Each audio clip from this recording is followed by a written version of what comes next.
the children to come with the reporting. Yes. Also, the sex taboos.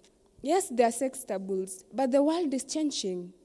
The wind of change is blowing. Let's embrace it. So this world is changing. These taboos, one day they'll come to fade away. But right now, if I want to tackle them, first involves the parents. So the parents, when they get the idea that it's not bad to talk about sex even in public spaces, it's not bad, then the parents will help my research so that they can educate the kids. But the first question, can you repeat it?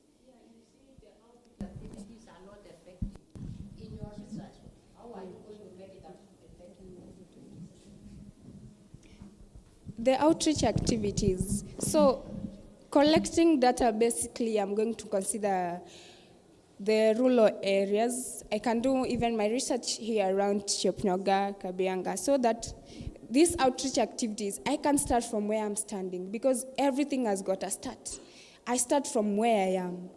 But if I get the finance, I can do some rallies around, collect data, and outreach the people and children, especially to schools, to churches. That is where the students, the young children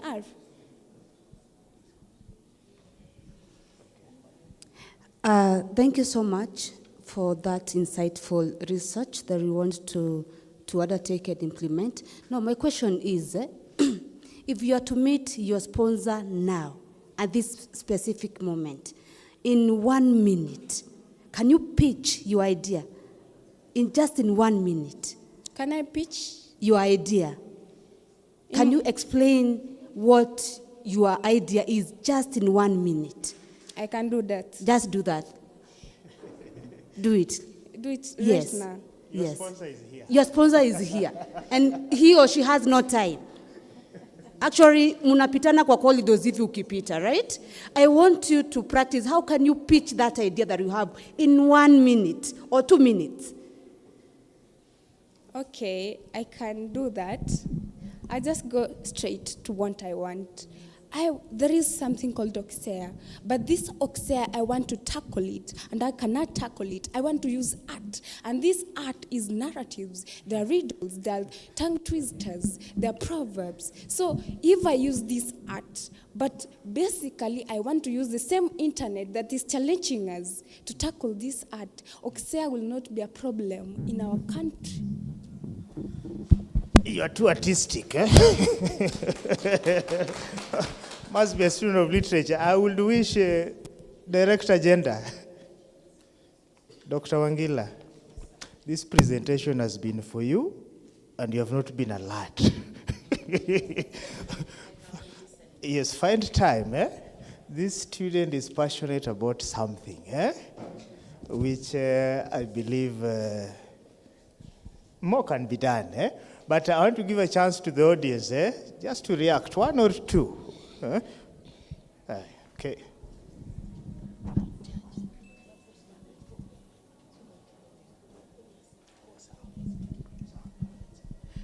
How are you? I'm fine. Thank you. I'm very passionate about child protection, so I was listening to you and your idea, which, as some of the judges have spoken, it's not very... The passion is there, there's some semblance of an idea, but it's not concrete. And so I just want you to also think about how does this impact all children in Kenya, for example? How will this spread out? Because you kept on talking about, I will do.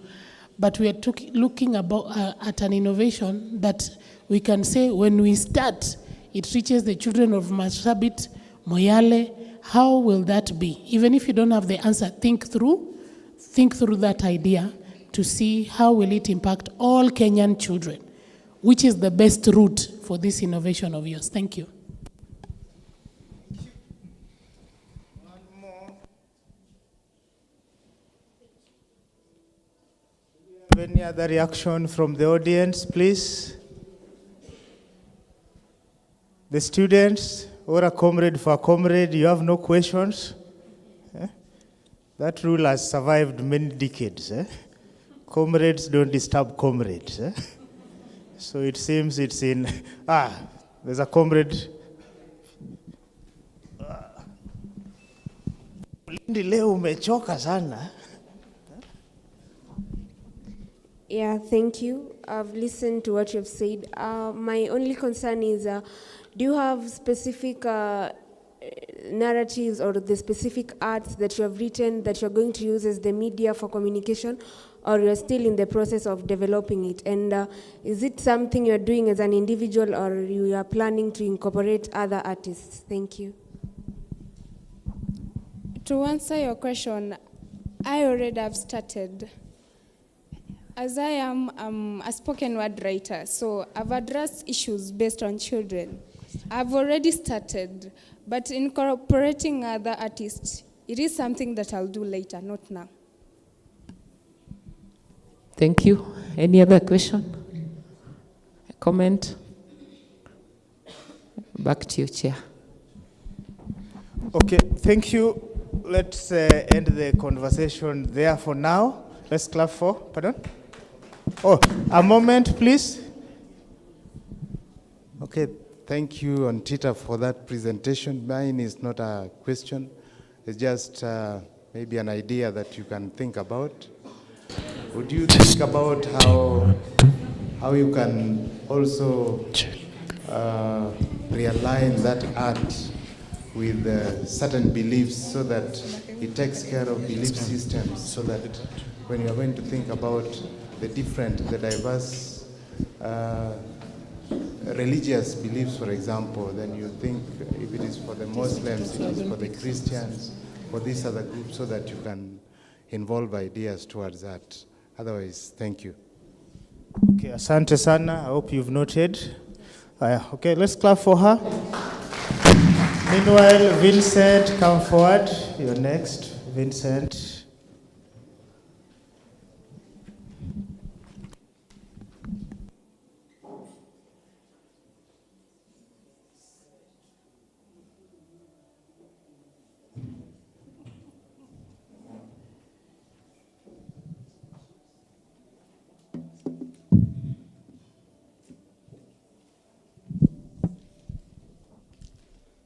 Good morning, everyone. I'm Vincent Ochieng Olwanda, for their student, School of Education, taking mathematics, chemistry as an option. So today, I want to present an innovation proposal empowering tertiary students by developing a chatbot for prevention of technology-facilitated gender-based violence. So that is my innovation title. So I'll take you through the introduction. Victims and survivors of technology-facilitated gender-based violence experience multiple barriers to reporting their experiences as well as seeking help, information, resources, and the cyber abuse. Research show that low rates of reporting or disclosure are commonly as a result of victim blaming, geographical isolation, stigmatization, shame, and lack of information, and even knowing where to report. So most of the cases we lack awareness.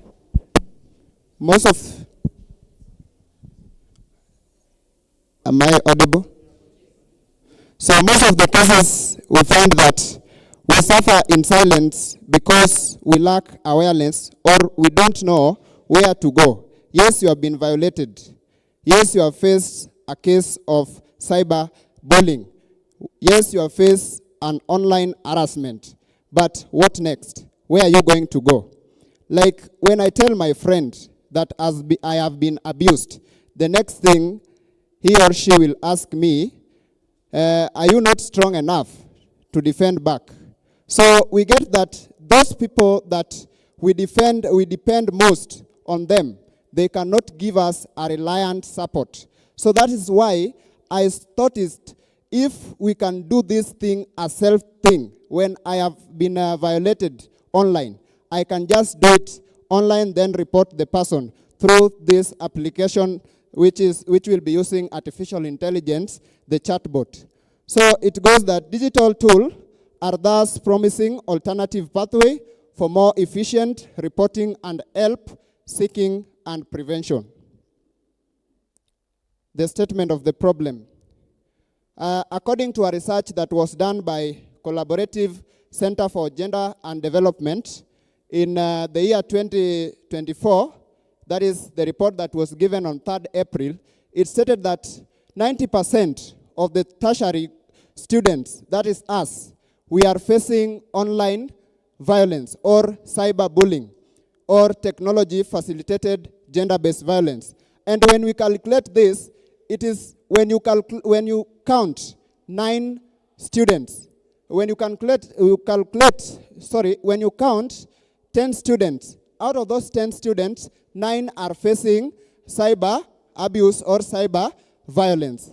So this is, in terms of percentage, 35.5% that represent the male gender who are facing online violence. Then we also have 64.4%, which is the female gender experiencing cyber violence. Then out of this percentage, 39% of the total number have been experiencing this technology-facilitated gender-based violence at a personal level. So in this, I draw on designing and developing a chatbot that is called Chat Tech Violence Response, a text-based technology chatbot. I beg you, I have a problem in saying some word, chatbot.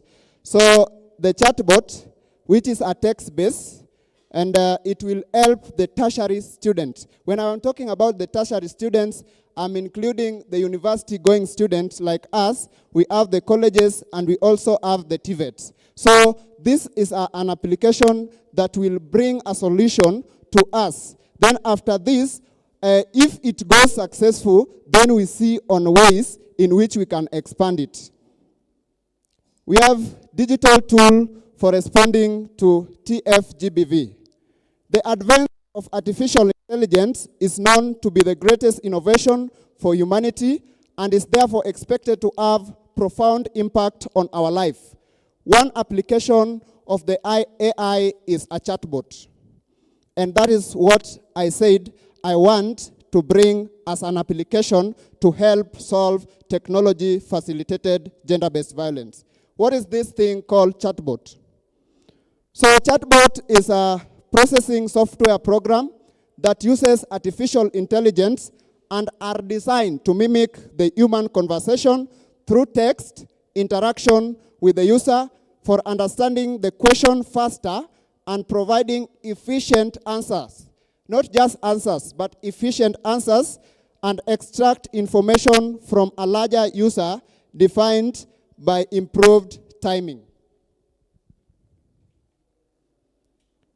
As I proceed, I defined technology-facilitated gender-based violence as it is a worldwide prevalent violence that is meted on the basis of gender, and it is facilitated by technology, internet, and social media. And through the same research that was done by the Collaborative Center for Gender and Development, it found that the highest percentage of the social media that is carrying the highest cases of technology gender-based violence is X, which was formerly known as Twitter, leading at 18.4%, then followed by WhatsApp, which is 17%. Facebook is the third at 16.8%, Telegram 14.2%, Instagram 14.2%, then lastly, TikTok 13.7%. So as you can see, more of the emphasis should be led or should be carried forward to make sure that we make some of the more security on the WhatsApp and the Twitter, not forgetting this other social media platform. Today, students known as Generation Z, Gen Z, have grown up in a digital environment surrounded by computers, internet, smartphone, and others. Even if I can count here, all of us are having smartphone. And even if I can walk here, you can get that where we are here, almost 8% of us have been abused. Where you are pressing your phone and you are being abused now. And we are talking about technology-facilitated gender-based violence. So therefore, it is necessary to develop a chatbot that is tech violence prevention for Tfgbv effective prevention and reporting and creating a safe cyberspace in our institutions.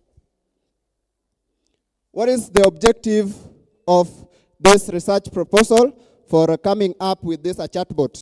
My first objective is to develop a chatbot which is called Tech Violence Response to respond to Tfgbv.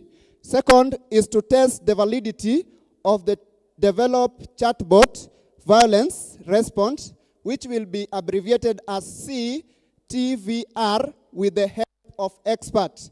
As I said before, I am just a student in education, a teacher of maths, but I'll just join others and request them for help so that we can develop this to support that person who is being perpetuated, who is being facing cyber violence.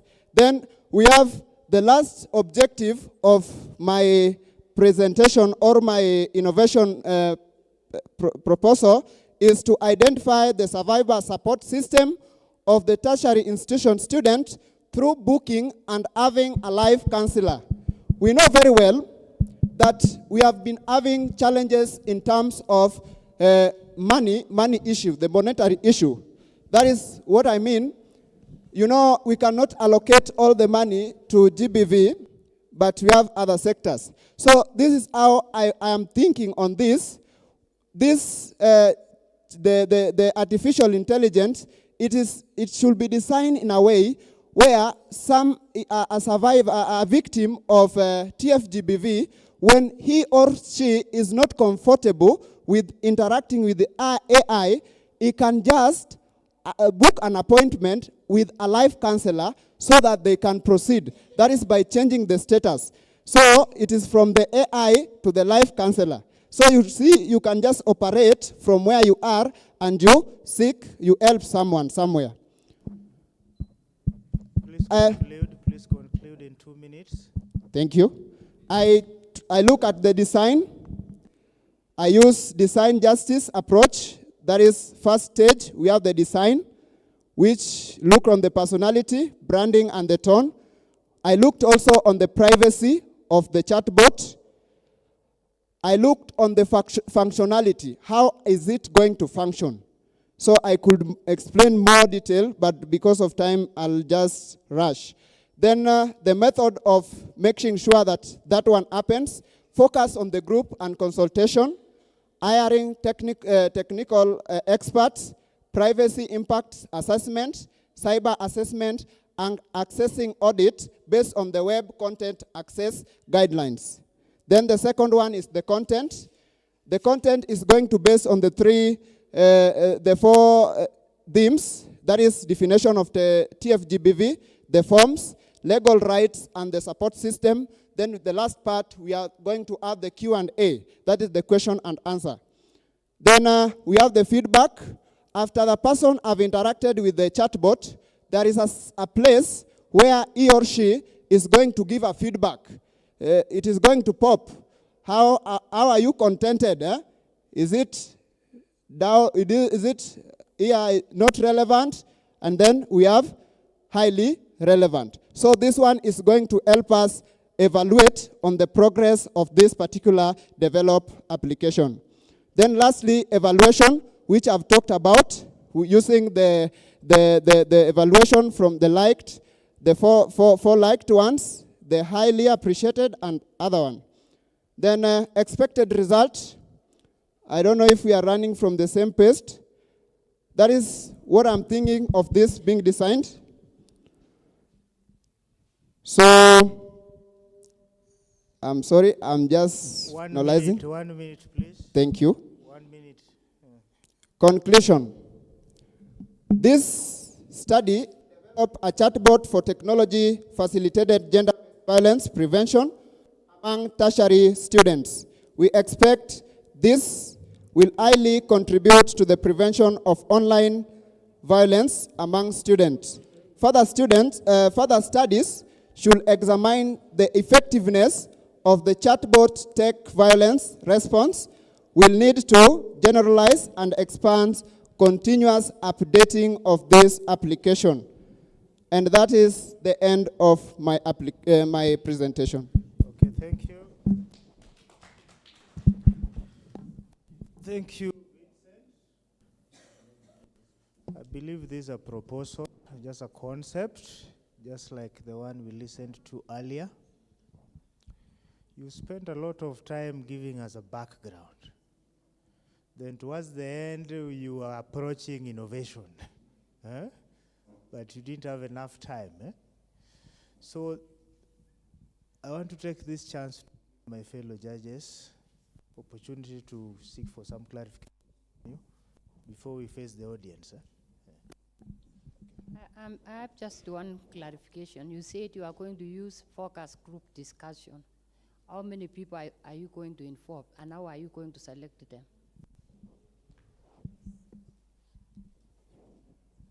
I think mine would be a comment and then a question. I think you spent too much time, like you said on the intro. For me, I would have been very keen to understand how you're looking at privacy, confidentiality, and the protection of the users of your chatbot. Because if it's an online application, those elements are very critical. And then you're trying to save their confidentiality. So you didn't go into too much detail, and I think that would have been an important part to dwell a lot on. I would like to understand, maybe in just a statement, what is the expected impact of the solution, and how would you measure success of your application? Okay, I'll start with the first question. How many people am I targeting to make sure that, like, I'm going to take, let's say, like a survey before I start. So the target audience is 50. That is, I'm looking at the perspective of taking from different universities, not just being based on one particular university, because I'm talking on a tertiary institution. I'm not talking about a particular institution. So I'm looking on it looking at different university and dividing. If, let's say, I take 9 university, I divide the 50 by 9 and get the number that I'll give per university. Okay,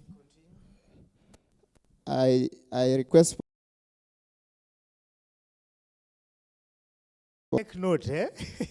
Okay, maybe. Yeah, I needed for you to just spend more time on speaking into the privacy, confidentiality, and the protection that you'd offer any user that would be using the chatbot, but that was a comment. My question was, what is the expected impact of the solution, and how would you measure success of use of your chatbot? Okay, I talk of after this particular application, I'll have some form of evaluation and maybe running out surveys. So that I make sure that this particular application is successful, I'll be doing surveys, regular surveys, to make sure that I receive the response from the audience and the people, the targeted people who I'm talking about here. Then secondly, using the evaluation that I talked about, the guidelines. So I'll be looking at it. How are these people responded to this particular the application? Are they contented with this, or it is not contented? When it is not right, therefore I make some necessary adjustments. I don't know if I have answered right correctly. Thank you, Vincent. But take note, from my point, you have not answered it. You need to do more. Okay. Just as I said, these are concepts. Take note of these issues we are raising. If you don't have an answer, just take note. Don't belabor responding when you are sure, you're also not sure whether you have answered correctly. So at this point, allow me to get reactions from the audience, 1 or 2. Okay. Mulindi, where are you?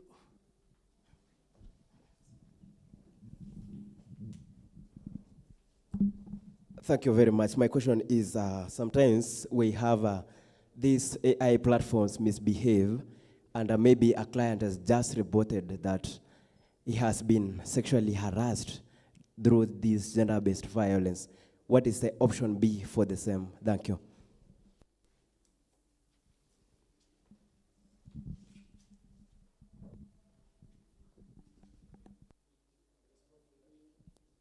Okay, thank you. Sometimes we know very well that we are living in a digital world, and sometimes they misbehave. So, for instance, when an app, the chatbot misbehave, let me take it. Yeah, please continue. I'm sorry, I may not answer it in the right way. Okay, fine. Just take note of it. You'll look into it, right? That's how you survive when things are hard. Eh? Do we have more reactions? Yes. Yeah. So you're saying this particular idea of yours is specifically for tertiary institutions, institutions of higher learning. How will you make sure that it's only those specific people who are utilizing this particular innovation?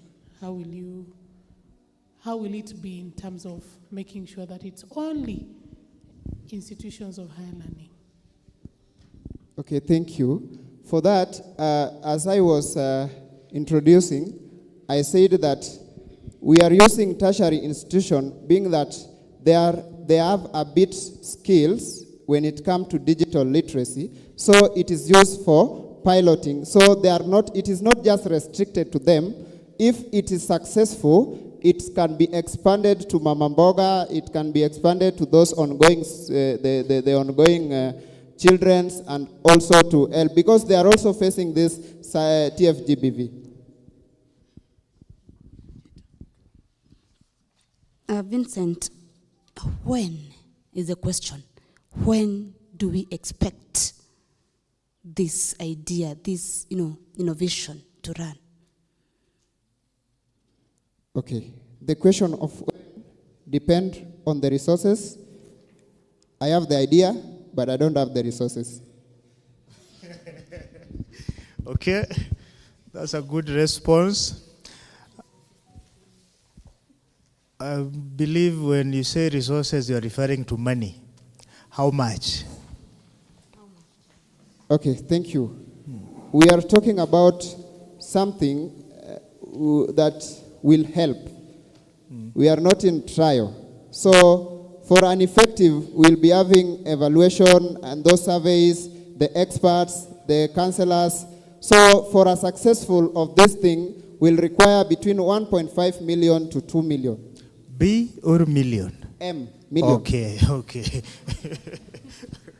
Okay, that's nice. Vincent, there is a statement you made that is not for innovators.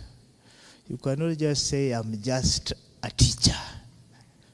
You can be an innovator in a field that is not directly related to your profession. As the bearer of the idea, you remain part of the concept up to its actualization. So never say, I'm just, right? Thank you. Yeah. The same way you've believed in yourself and proposed it to us, run with it in collaboration with others in fields like ICT who can be of help. Otherwise, I think there are no more reactions. You can clap for Vincent. Now, members, these were the two presentations we had this morning. However, there is a presenter from Masai Mara University who is interested in doing a virtual presentation. So as we prepare to give him the chance, I want to hand over this microphone to the MC of the day to give us some guidance. Meanwhile, I hope the technical team are ready with that presentation for tender care, so that once we're done with the short session, we can usher in the next presenter. Karibu, Dr. Wezoka. Thank you, Chair and the judges. and everybody who is in attendance. Before I give an opportunity to the person that we want to briefly talk to us, I would like to give a considered opinion about innovation presentations. I've never presented one, but I have watched innovations being presented, and the manner in which innovations are pitched is not quite academic. It is more pragmatic, it's more down to earth. I would like to encourage those who have been doing innovation presentations to watch online shows of how innovations are presented. Even the structure of the presentation, the write-up, does not have to look like an academic proposal. It is not very academic. So go and learn from what others have done. A few years ago, there was a show.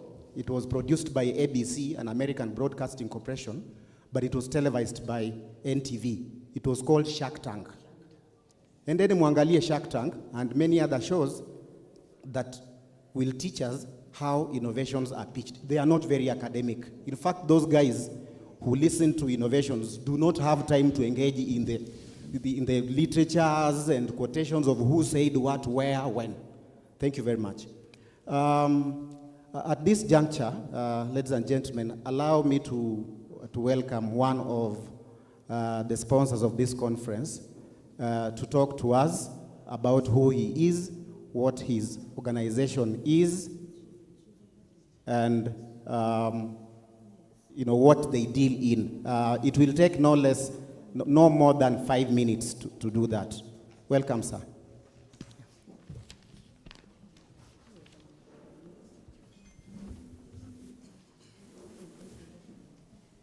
Good morning, everyone. Good morning. My name is John Nyambu. I work for Stima Sacco Society Limited. I'm the branch manager of Stima Sacco Nakuru branch. Now, Stima Sacco, we are glad to partner with this conference. I remember a few days ago, Dr. Wangila came to our offices and requested us to come and partner with you. So if you noticed yesterday, the drinking water that you are taking, they were branded Stima Sacco. It is Stima Sacco who came in and supported in a small way by giving water. Now, what does Stima Sacco does? Stima Sacco, we are a Sacco, a cooperative society that deals with savings and credit. Savings in terms of giving platforms to our members to do savings, and credit in terms of giving loans to our members. I know when you hear about Stima, you just imagine it is Kenya Power. I want to demystify that and say anyone can join Stima Sacco as long as you have income to support your membership. Right now, we have over 215,000 members who are members of Stima Sacco, and most of them are not members of, or rather employees of Kenya Power. They are employees of other institutions, that is civil servants, we have teachers, we have lecturers from other universities, we have mama mbogas, we have fishmongers, carpenters, anyone who has an ability to serve the membership is welcome to become Stima Sacco. I also want to mention that Stima Sacco is second largest Sacco in Africa, with an asset base of over 60 billion Kenya shillings. And we give good returns in terms of dividends, like the last financial year, we gave dividends of up to 15% on the share capital, and on deposits, we gave interest rebates of 11%. So that was not a lean achievement in terms of our returns. Our members are able to get loans ranging from personal loans, that is loans to make investments, and even mortgage. We've partnered with a government institution called KMRC, that is Kenya Mortgage Refinancing Company, and we are giving mortgages of up to 25 years at an interest rate of 9%. So if you're there and you wanted to come up with a house, you wanted to build a house or buy a house, ready-made house, you can come and visit Stima Sacco. We'll be able to give you a facility. We're also giving facilities like small payment loans, that is emergencies, salary advances. We are also giving that to our members. So this is just to let you know that we are there for you. In case you wanted any financial advice, come to us. We are able to support you in that.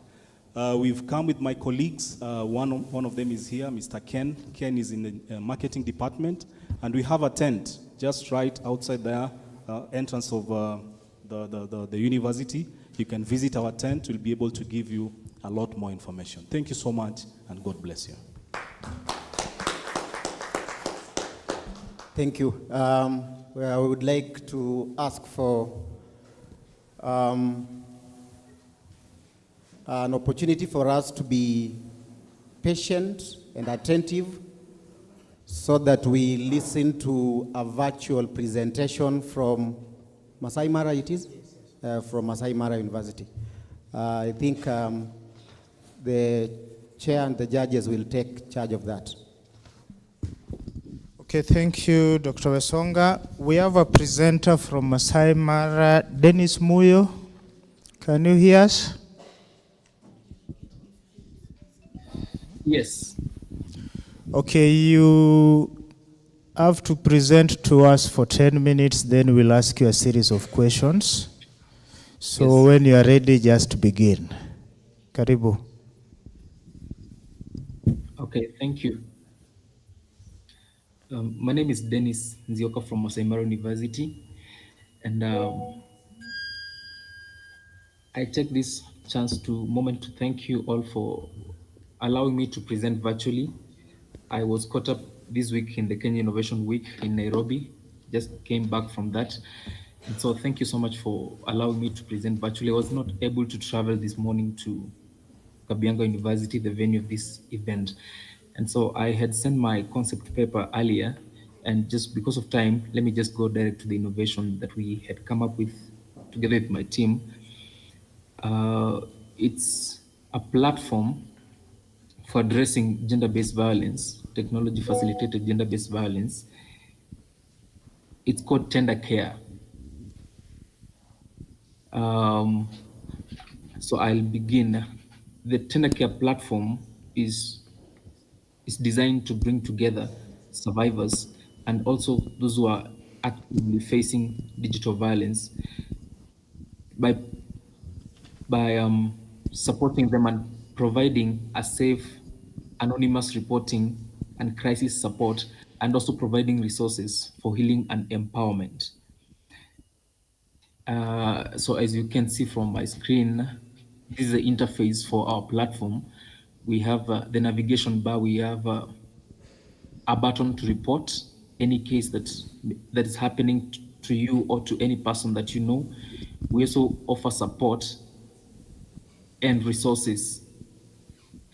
When you report a case through this platform, we'll have a navigation for case tracker where you can see how your case is being handled by the partners that we plan to bring on board, the partners and the parastatals who are involved with gender-based violence, who deal with cases of gender-based violence. We also provide a community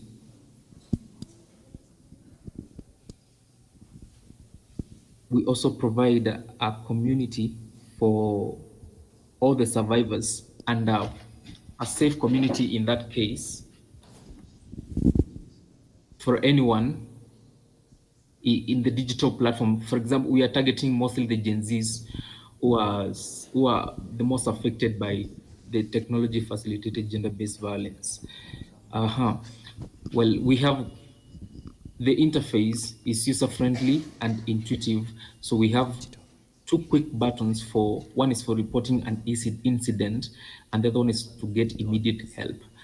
If you click on the report an incident, it gives you an interface where you can key in the details of anything that you are facing right now, anything that anyone you know is facing. So you can also help a friend report an incident that is happening in real time.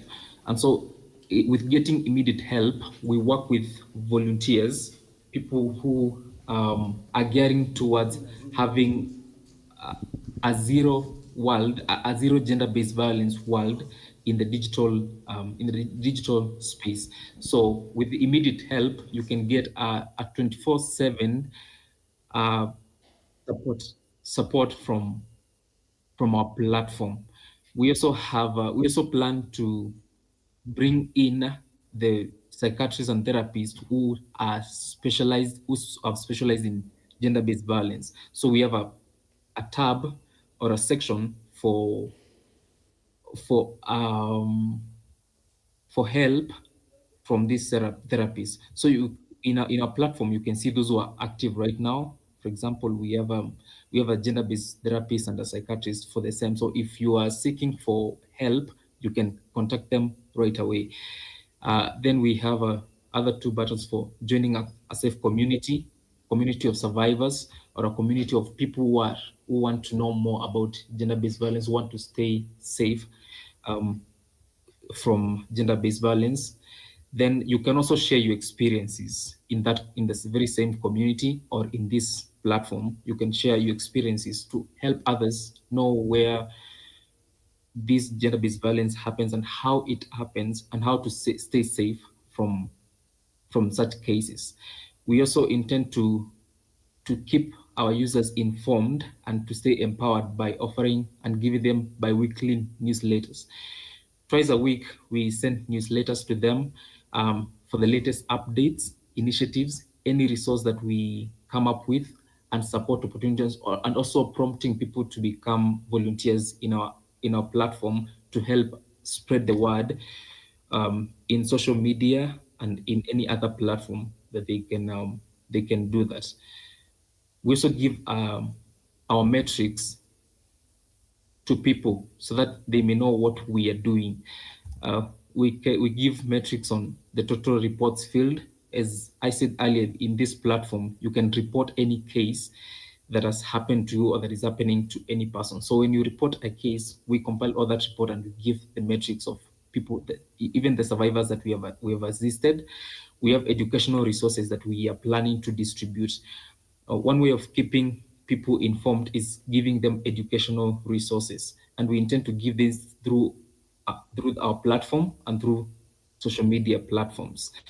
We also have volunteer hours. People can volunteer to our community, our online community, to keep people informed and to share our educational materials. And so you can be able to see a summary of our metrics of whatever we are doing, or you can also download a full report on the same.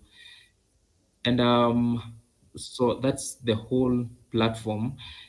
It's built on anonymity, that nobody can know whatever you are reporting. Nobody can track you in this platform, because we have a masked reporting features enabled, tech-enabled masked reporting, that you'll be provided with a safe reporting features. And also we have healing and empowerment resources for you.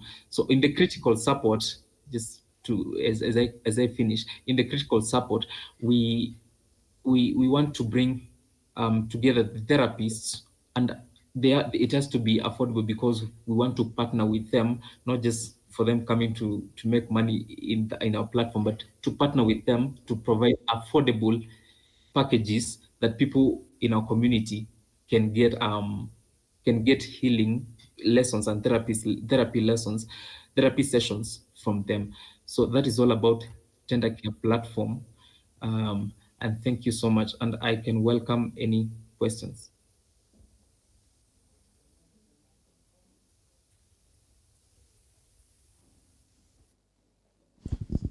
Okay, thank you, Dennis, for that brief presentation. Just listen keenly. There'll be some questions from the judges and the audience. Who wants to go first? Thank you very much for your presentation. I appreciate the fact that you've actually come with the website live for us to be able to have a visual. My two questions are, how would you be addressing data security issues on your platform? And then secondly, how would you raise awareness of your solution? Okay, you can respond to that before we take the next set of questions. Okay, thank you. Thank you so much. Well, I'll start with the second question of awareness, is that we plan to have people come on board to help us reach this platform to others in terms of the community that we are going to create. And in the future development is that we will want to integrate our platform with other social media platform to expand the accessibility for Gen Zs and other users who are highly active on these networks. So to raise the awareness, we want to partner with influencers and people who have been affected who can share their stories. That's why we have a feature to share your experiences and to have others join. And on your first question is you asked on how to address the security issues with this.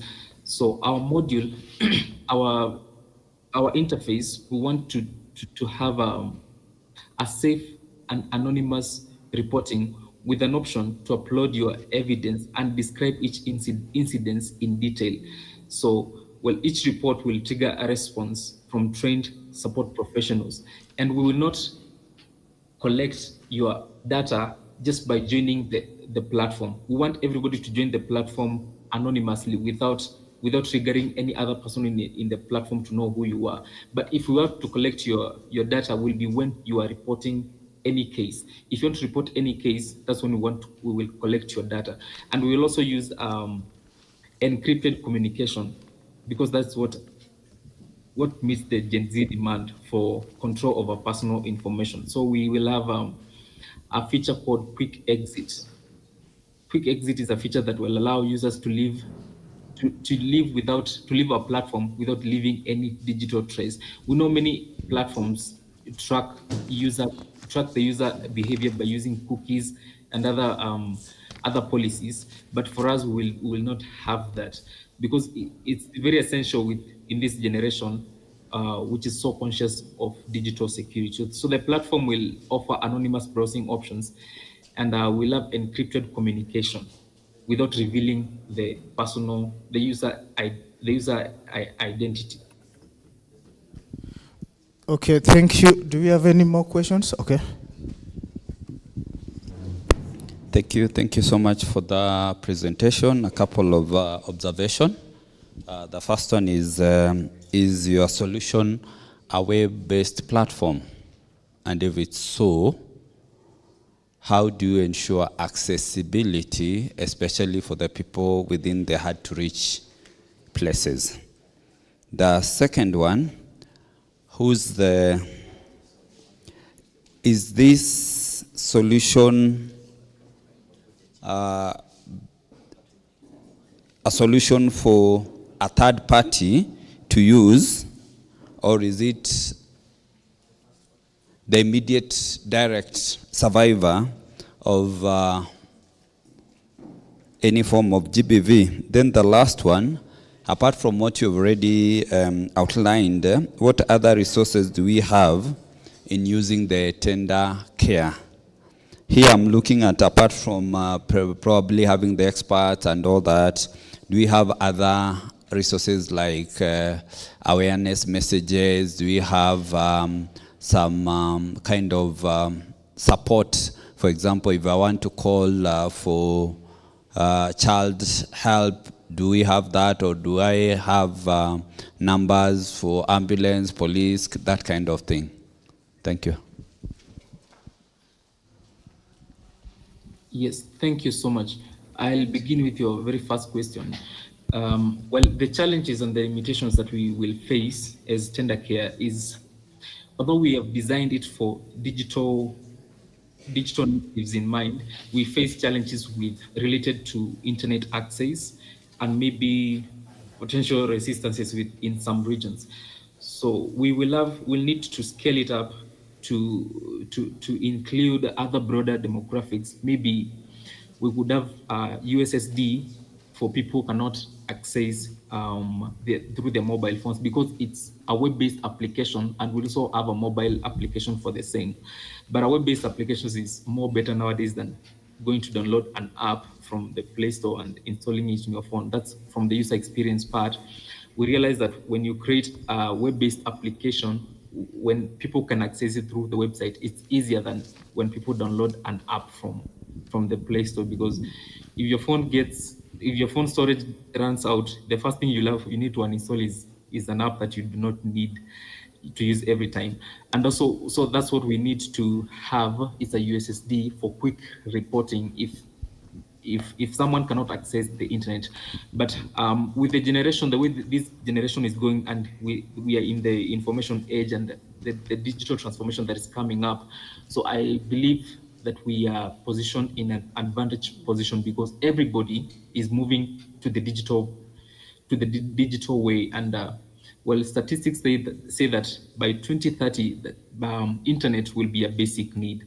And so as we keep on advancing, that will not be a challenge anymore to us, because everybody will have an access to internet, and therefore will be placed in an advantageous position. Well, this platform is designed to include everybody, anyone who is facing GBV right now, anybody who is in a society or at the risk of GBV. Let's say, for example, people who suffer from cyber stalking and online harassment, not necessarily people who have faced it, the survivors that I'm talking about, but also people who are at a risk of facing. So it's an inclusive platform, not just being a third party to it. It's an active for the active people, the Gen Zs. Okay, Dennis. Who faced it and who are at a risk of Dennis, I think you have answered enough. Huh? Yes. I don't know.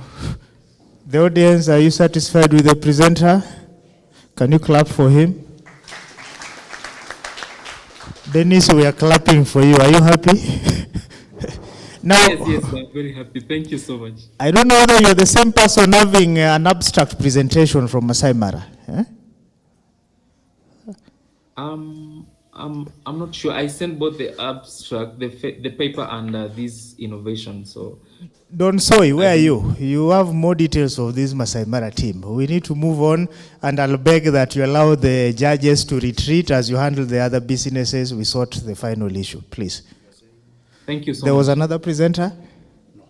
So this is the last one. Oh, thank you so much. We'll keep in touch just in case we need you again. So don't retreat far. We might call you back again if we need some clarifications. Yes, I will be here. Okay, thank you. I think let me hand over the program, and I will request the audience to allow the judges to retreat. We compute the marks and get the top 3. That's okay? Clap for them. Thank you very much, the innovation team. I don't want to be in your shoes, deciding on who is number 1, who is number 2, number 3. I just want to take this opportunity, the team and I think the judges for the moot court are preparing. We want to have an experience of a moot court. I know some of you did not attend that session. So I will excuse all this, the team that is seated in front here, so that we can have a proper courtroom.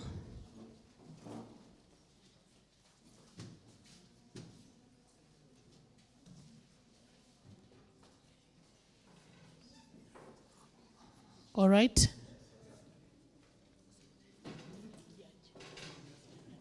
All right, so we want to have an experience of, we're trying to set up, not the Supreme Court, but just a court. And we want to hear one of the presentations that was made by 2 teams, of course. Usually there's, kuna kwanga na prosecutor na huyo mwingine. The applicants and the respondents. So I will allow as they are setting up, our judge to tell us what to expect and what you guys were looking for. Over to you. Thank you, Madam Florence. This is Judge Kiprono from the University of KABIANGA. Yesterday, we ran a mute court. We had 5 participants and from 5 universities. And we just want to sample a few of some of those who presented for that we have a taste for the audience. A mute court is a simulation of a real setting in a courtroom. Ordinarily, it is used by law schools to train students at that level before, especially from the 3rd year. It is like a micro-teaching in an education class. And there have been series of mute court competitions, normally within the country among the law schools, but it also goes to international. The normal human rights mute court competitions in Africa is held annually at Pretoria, University of Pretoria Law School. So it begins from a very humble beginning, like we start putting students who are mute court running like this one, and they will upgrade to the national level, then we pick the national team that usually end up in Pretoria, South Africa for the Pan-African competition. And from Pan-African competition, there is the international mute court that is usually held in London for the Commonwealth countries in England. So you will have a simulation here of a mute court setting. One thing we need to note and want to appreciate is that the teams that we are presenting here are not law students. We didn't get any participation from the law schools, but we got students coming from the other faculties, especially humanities. And interesting enough, even one of the other teams came from a science-based department in one of our universities. So these are not lawyers, but you will be able to see the output that somehow, even among us out there, we have lawyers, or we have potential among these young men who can also be able to do this. Remember, there is something called public interest litigation. Public interest litigation is not necessarily presented in courts by lawyers. You know our Omtata. Have you seen Omtata doing his thing in court? Omtata is not a lawyer. So we are saying among us, if we are able to master basic skills of court presentation, we can be able to present matters of public interest by ourselves. You don't have to be trained like I am as a lawyer, but some skills of lawyering can be able to do. And this is what we are going to present. Yes, that is a setting. We have the bench. This is what is called the bench. We have the clerk, and you've heard of members of the bar. This is the bar. And the tradition is, during those older days in England, the king will sit there to make judgment for members of his community, the subjects. And then, with his council, and that is what they are called the members of the bench. Bench tu ya kawada wangekaa pale, and there will be a space here because ungeenda karibu sana na king, eh? So members of the public were barred from getting very close to the king. So they become members of the bar and the members of the bench. And that is why we have the barristers and the judges who will act on behalf of the king or to decide matters on behalf of the. So that is where the name bar and the barristers came among lawyers. It has an historical origin in England. So the presentation here is typical common law setting of a courtroom, and we shall go.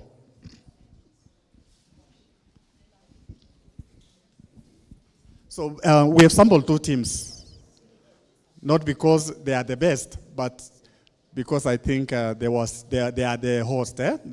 KABIANGA has been the host team, so tumewapatia to your privilege to us, not because they are the best. As such, we have not decided, or I mean the best teams who won or who got what has not been announced yet. We just sampled KABIANGA for purpose of the public because they happen to be the host.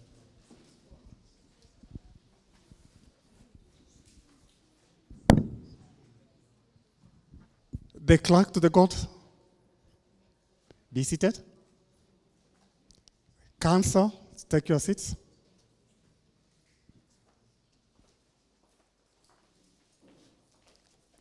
So those are members of the bar, the council.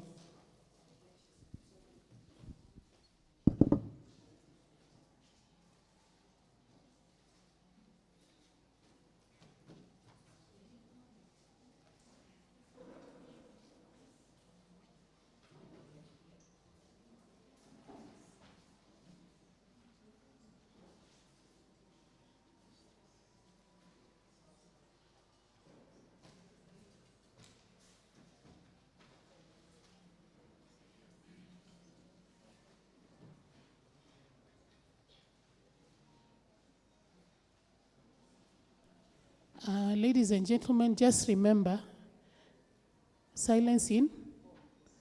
Sasa hizo stories zote mmekuwa mkifanya as people are presenting, don't do them. Because this is a court of law. Thank you.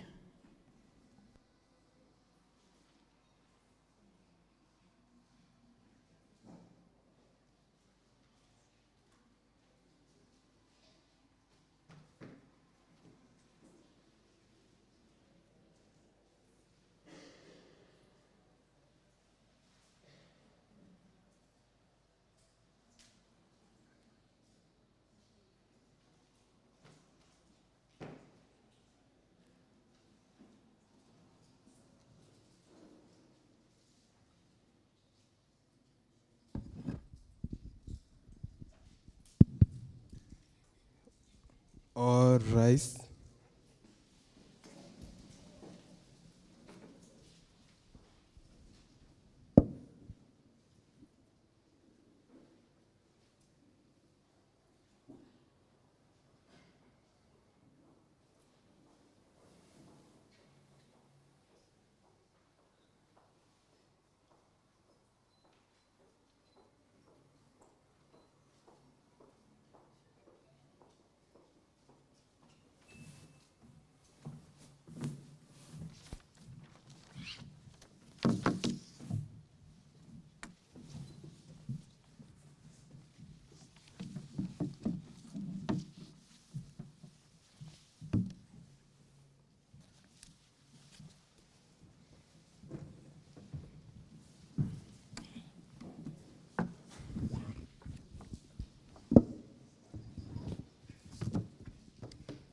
Good morning.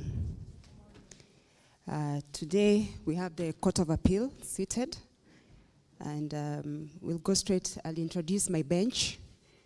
My name is Caroline Karimi. I'll be the presiding judge.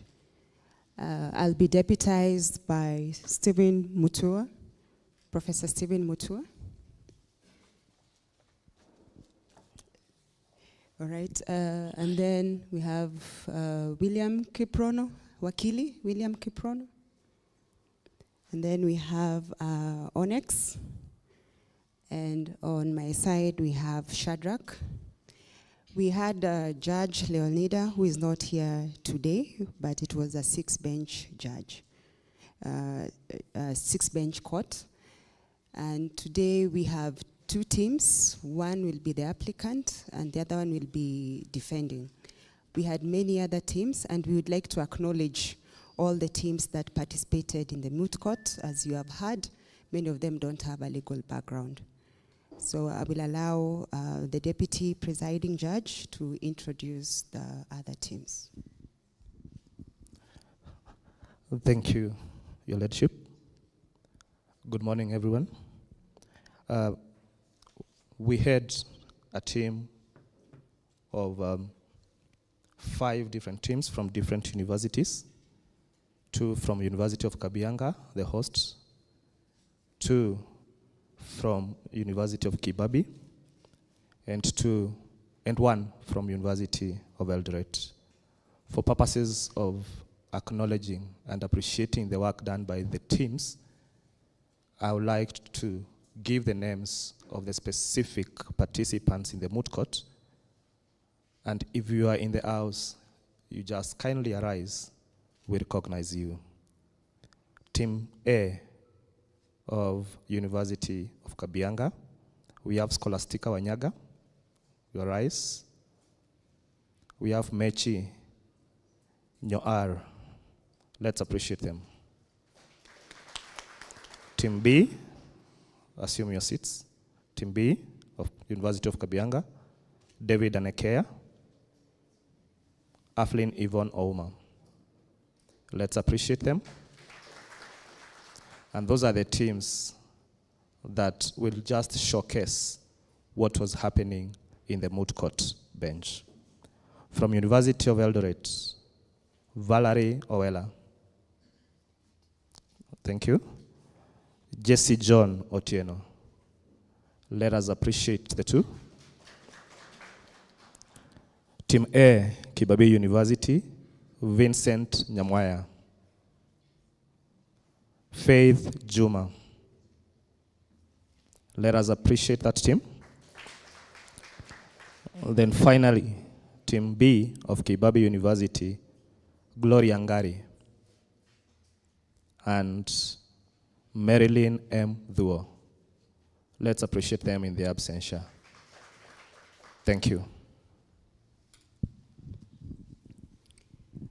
All right, so just for the members of the audience to understand what the theme was for the moot court, the theme was to what extent technology companies should be held accountable for Tfgbv. So usually in a court, you will have the person proposing that they should be held accountable. We call them the applicants. And you have the person defending that they should not be held accountable, the defendants. So we'll start off with the applicants to make their case. So applicants, over to you. Kindly proceed.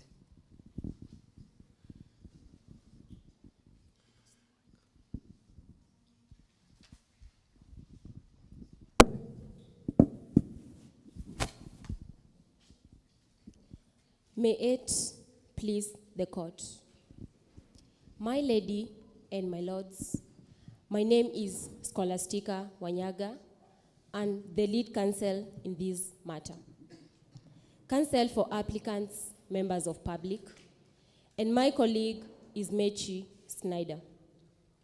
If it pleases the court, I invite my colleague to make the opening statement.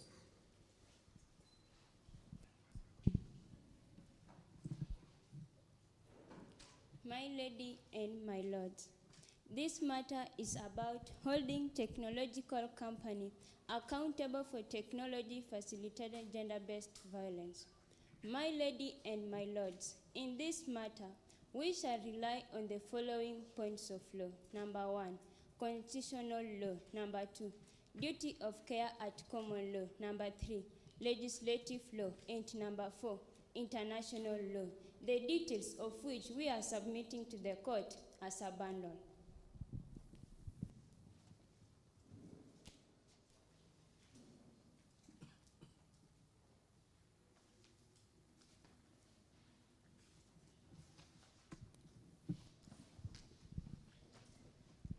My lady and my lords, at the end of our submission, we shall demonstrate that technology companies are accountable for technology-facilitated gender-based violence. If it pleases the court, I invite my lead colleague to make submission.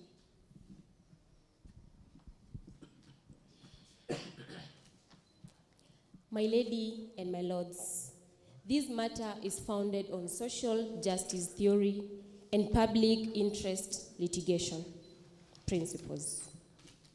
Honorable bench, on social justice theory, it is a theoretical framework concerned with fairness, equity, justice, and redistribution of resources, opportunities, and rights within the society. It aims to address systemic inequalities within the society and promotion of inclusion for marginalized groups. Social justice theory in the context of technology-facilitated gender-based violence, it aims to promote fairness and equality to all you online users.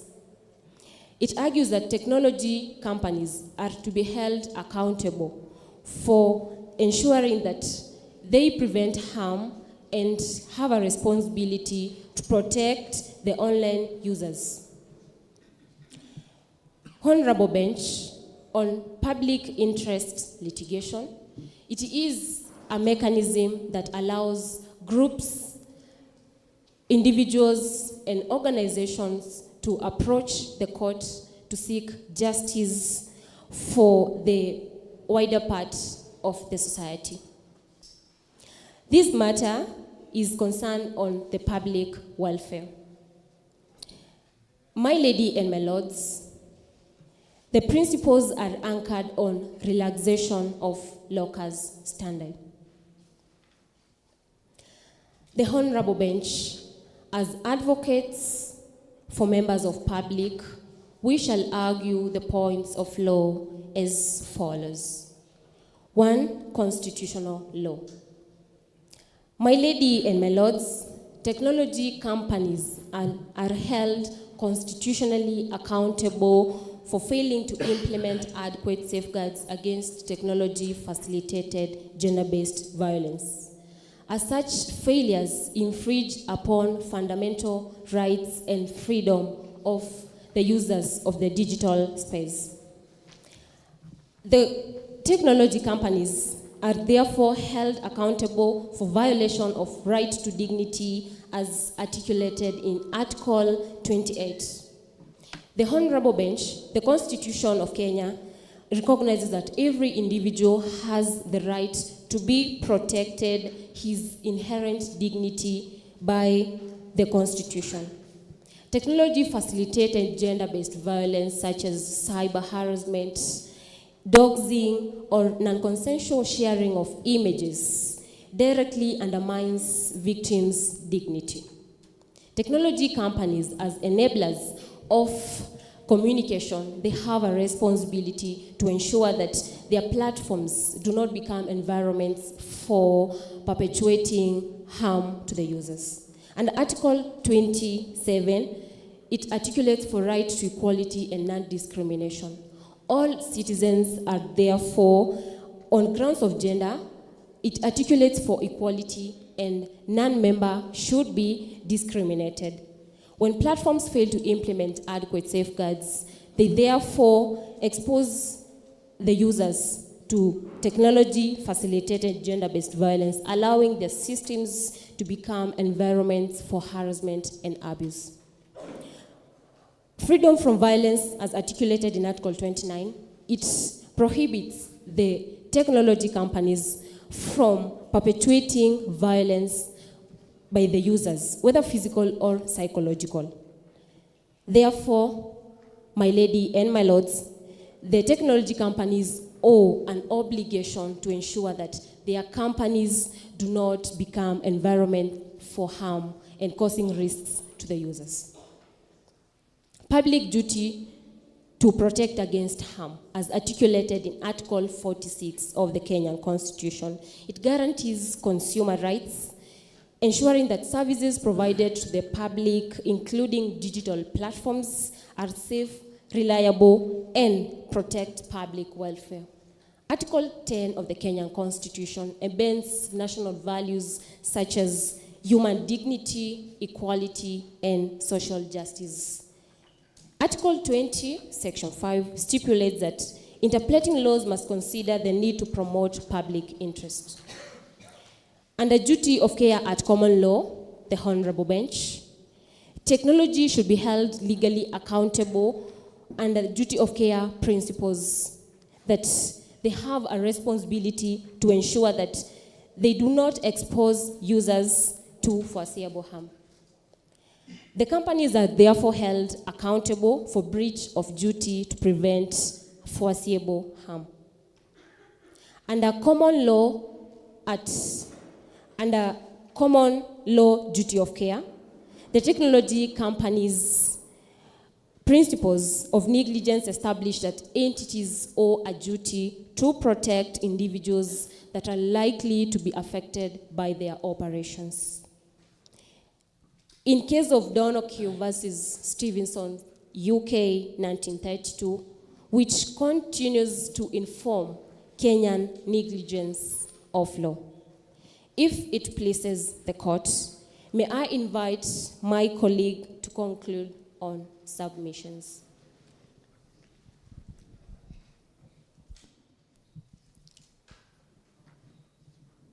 My lady and my lords, we also have legislative law, and we declare that technology companies should be held accountable for failure to implement adequate safeguard against facilitated gender-based violence.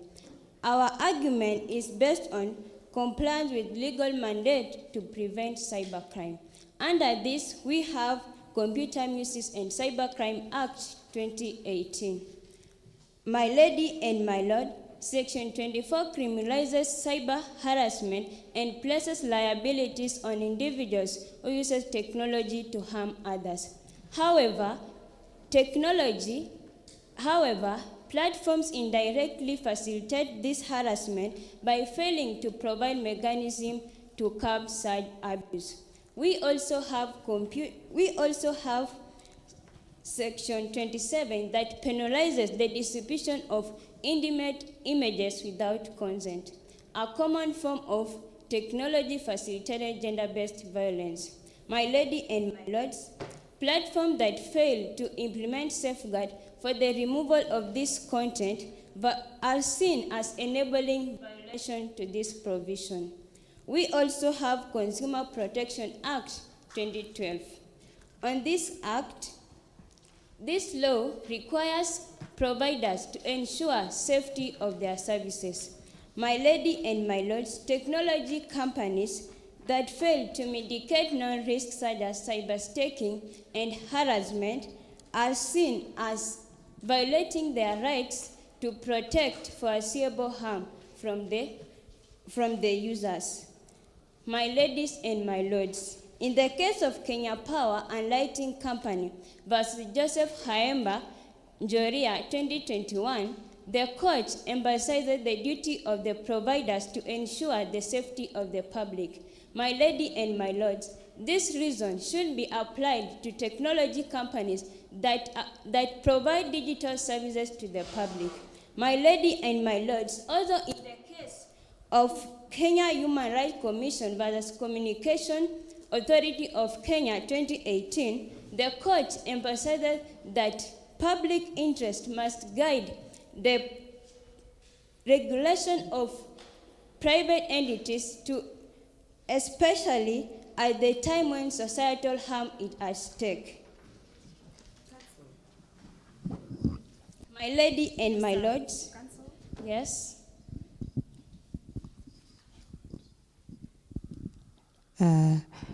You've mentioned a case. Which court was that case adjudicated? Is it the High Court or the Court of Appeal? High Court.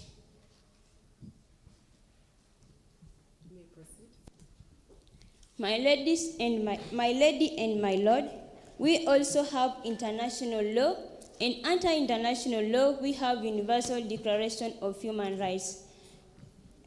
Under this framework, we have Article 1 that asserts all human beings are born free, equal in dignity and rights. My lady and my lords, failure of technology companies to prevent technology-facilitated gender-based violence undermines this principle by creating an unsafe environment to certain groups. We also have Article 5 that prohibit degrading treatments. My lady and my lord, allowing abuse on platform amounts to more psychological harm to the victim. We also have Convention on all elimination of all discrimination on women. Article 2 of this framework requires states to regulate and monitor private entities to ensure they do not perpetrate violence or discrimination. Failure to enforce this standard under domestic legislation also affects international. We also have International Convention on Civil and Political Rights, and Article 19 of this framework recognizes the freedom of expression, but allows limitation for the protection of public order and morals. My lady and my lords, technology companies that facilitate technology-facilitated gender-based violence undermine societal, moral, and public order. In our final submission, my lady and my lord, we submit that technology companies are accountable for technology-facilitated gender-based violence by violating constitutional law, duty of care at common law, legislative law, and international law. We pray that the court find these companies in violation of fundamental rights of consumers and wider public. Much obliged.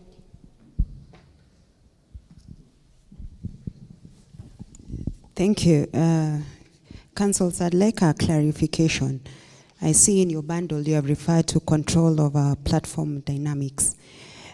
Could you kindly expound how these companies are supposed to have this control so that we understand the extent of the breaches?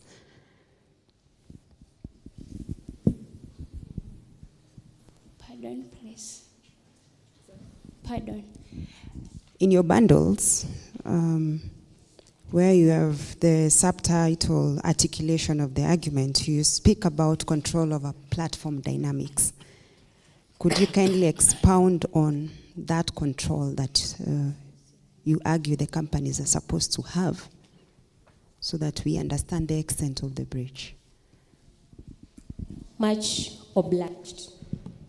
So under control over platforms dynamics, this includes moderation policies and effective reporting mechanisms whereby the users can report on the various cases of violation when they come against or when they meet the cyber harassment.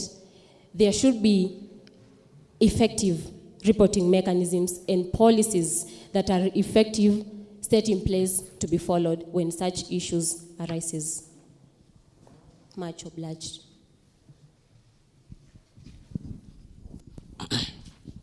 Lead counsel, in your submissions, you've noted that under Article 27 of the Constitution, the right to equality and non-discrimination, but you note that these companies are indirectly supposed to be held liable.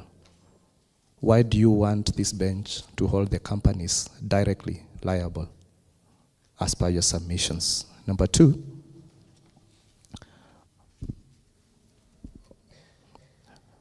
on your citation on the Computer Misuse and Cybercrimes Act 2018, Section 24 places the liability on individuals who misuse the platforms. What is your take, given that the individuals also have a responsibility and they sign the terms and conditions of these specific companies? Thank you. Much obliged. First, on the right to equality and non-discrimination, on the indirect perpetuation or causes of the technology-facilitated gender-based violence. This can be, for example, it can be psychological and it can be physical. For example, on the indirect perpetuation, we can have individuals, for example, the information. It could not be the companies directly to the users, but it could be through the information that they share. So as such, it is an indirect, of which the technology being that it is their platforms, it is their information that is causing harm to the users indirectly. Therefore, we see that they should be held accountable despite being indirect perpetuation. On Computer Misuse Act, Cybercrimes Act 2018 places liability on individuals who misuse technology to harm others. This shows that the technology companies should be more accountable in terms that they should ensure that their platforms do not be platforms whereby individuals cause harm to others. So they should take a step to ensure that the individual who is causing harm to the other individual is also held accountable. Much obliged. Thank you. So we'll allow the defendants to make their case.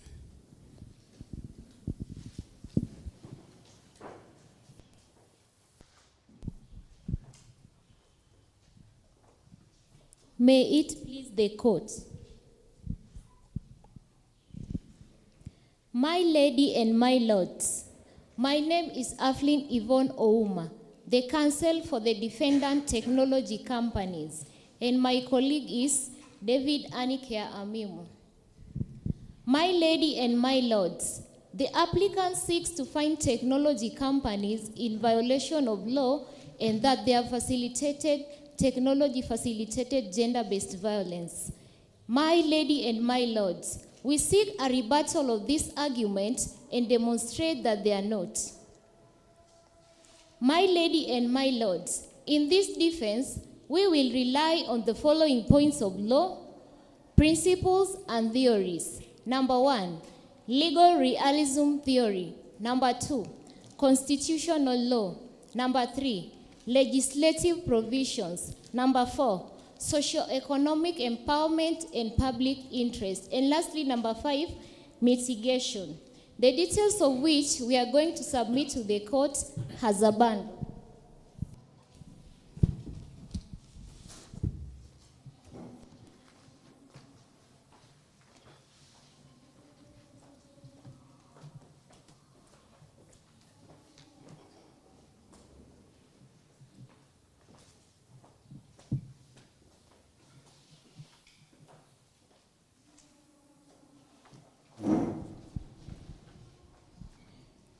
My lady and my lords, if it pleases the court, I invite the lead colleague to make the submissions.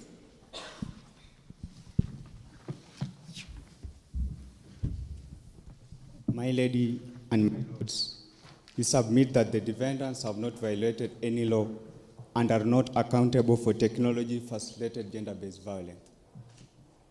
My lady and my lords, this defense is anchored on legal realism theory, and it seeks to demonstrate that technology companies does not necessarily perpetuate technology-facilitated gender-based violence. My lady and my lords, I want to expound further on the constitutional points of law as it had been stated with my colleague. I'm going to start with the legal realism theory. My lady and my lords, this is a theory of law that emphasizes the importance of social, economic, and practical application of law and interpretation of law in practice. Legal realism theory advocates for data and evidence, collaboration with the legal institution, influence on social norms, and also practical application of law. My lady and my lords, it pleases that technology companies have used all the idea of collaboration with the legal institution that has been advocated in legal realism theory by collaborating with the legal system to make sure that they develop better frameworks for addressing gender-based violence. This has included creating reporting mechanisms that align with legal requirements. My lady and my lords, also under influence on social norms, it pleases that technology companies have used all these ideas of social norms to come up with various mechanisms in shaping social norms and behavior through their platforms. This one has been achieved through promoting awareness campaigns and also providing resources and creating safe online spaces. My lady and my lords, I'm going to point of law number 2, that is constitutional law. My lady and my lords, while they may not be specific provisions that directly address technology companies in relation to eradication of gender-based violence, various principles can be implied. These include right to equality and non-discrimination as stipulated in Article 27 of our Kenyan Constitution. Council, Yes. is your statement that we do not have laws that guide technology companies? We have laws whereby, even though they may not be directly addressing it, but they are there to facilitate the whole idea of technology-facilitated gender-based violence that comes to an end.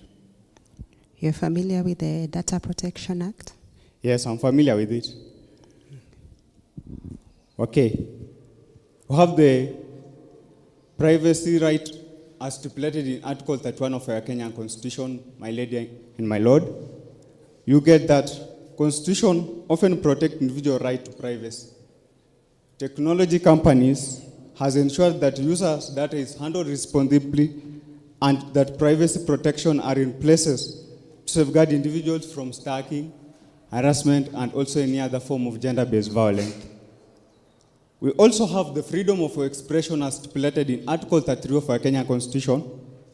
My lady and my lords, while freedom of expression is a fundamental right, it is often balanced against the need to protect individuals from hate speech and harassment.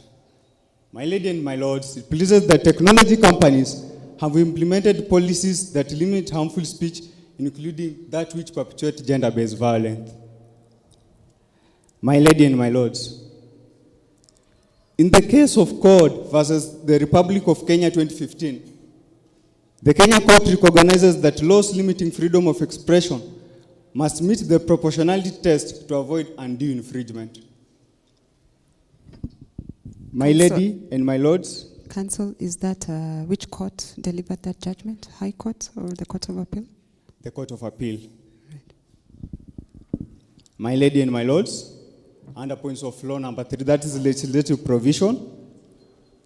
We have the Computer Misuse and Cybercrime Act of 2018. This act criminalizes the distribution of intimate images without consent, which can be a form of gender-based violence.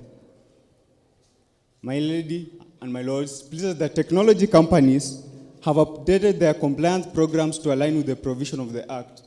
This has included training employees on legal implication of cybercrime and also ensuring that there are clear reporting mechanisms for any suspected breaches.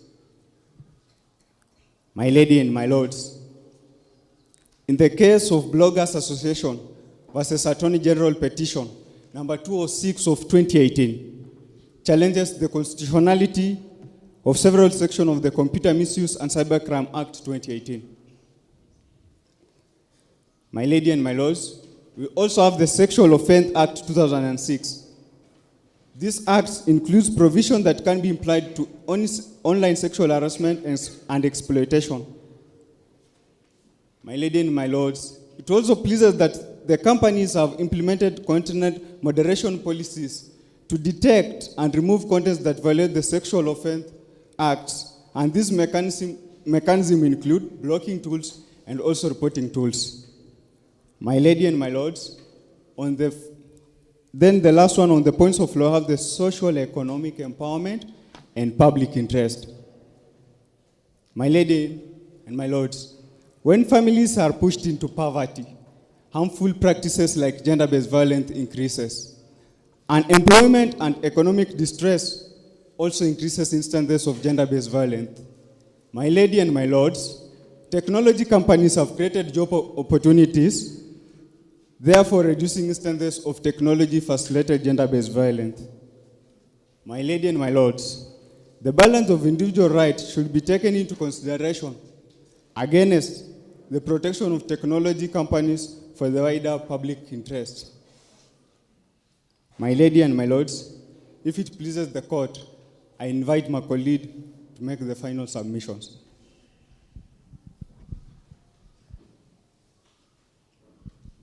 My lady and my lords, as a defendant for the legal accountability of technology companies in the context of technology-facilitated gender-based violence, I firmly believe that these companies have not violated the law, or neither are they responsible for technology-facilitated gender-based violence.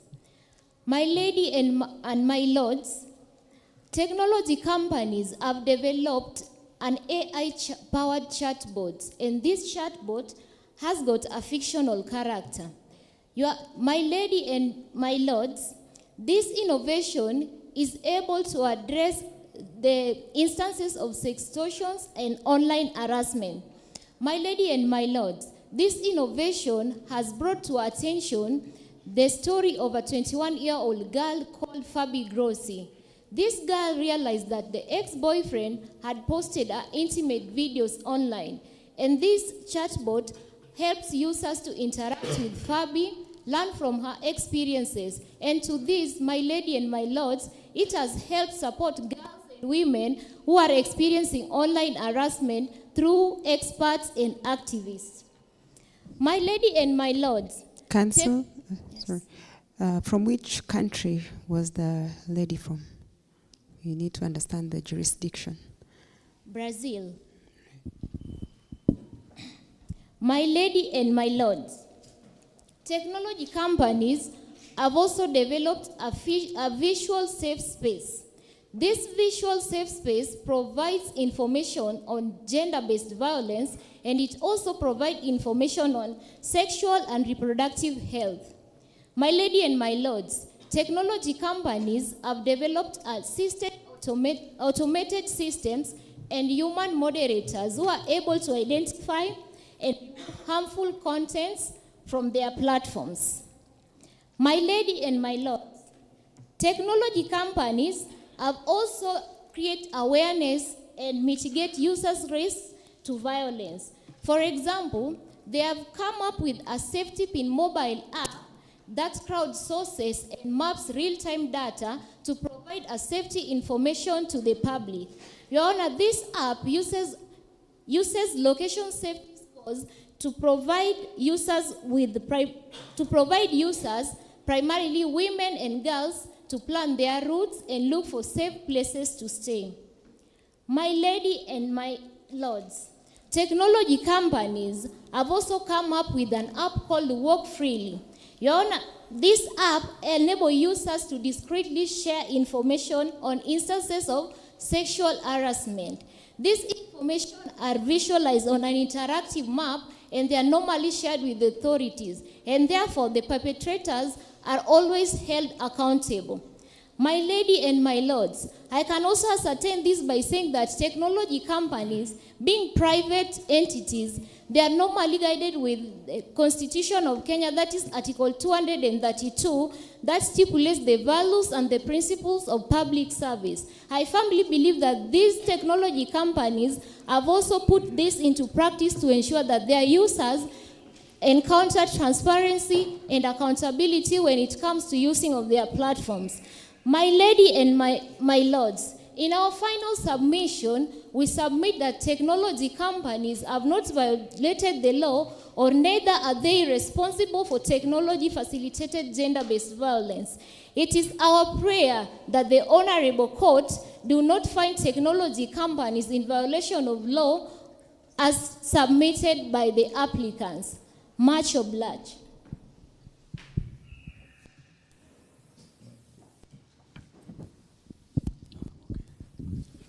All right. So thank you very much for the good submissions, councils. We will retreat as a bench, and we will come back with a ruling today at 1 p.m. So court is adjourned for now.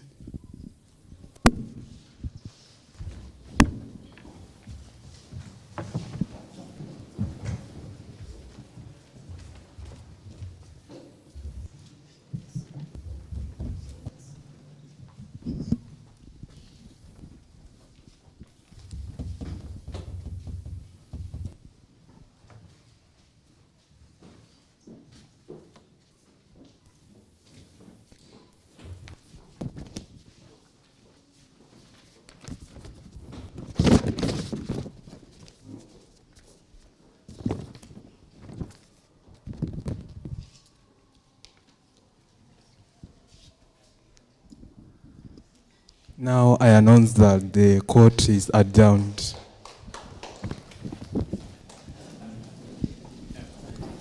Nimewaona vile mna behave. Kumbe mnakuanga serious. All right, as we give them time to remove the table so that we can resume, I wish the choir was here, they would give us a number. But I want to give the team time to remove the table. So I want to quickly just ask, how was your experience as you watched the teams argue out? Do you agree for the applicant or for the respondent? Anyone? Anyone? You're smiling, so I'm thinking you want to say something. The gentleman behind you. Anyone? Any comment? No comment. Oh, there is one here. Let me get a student.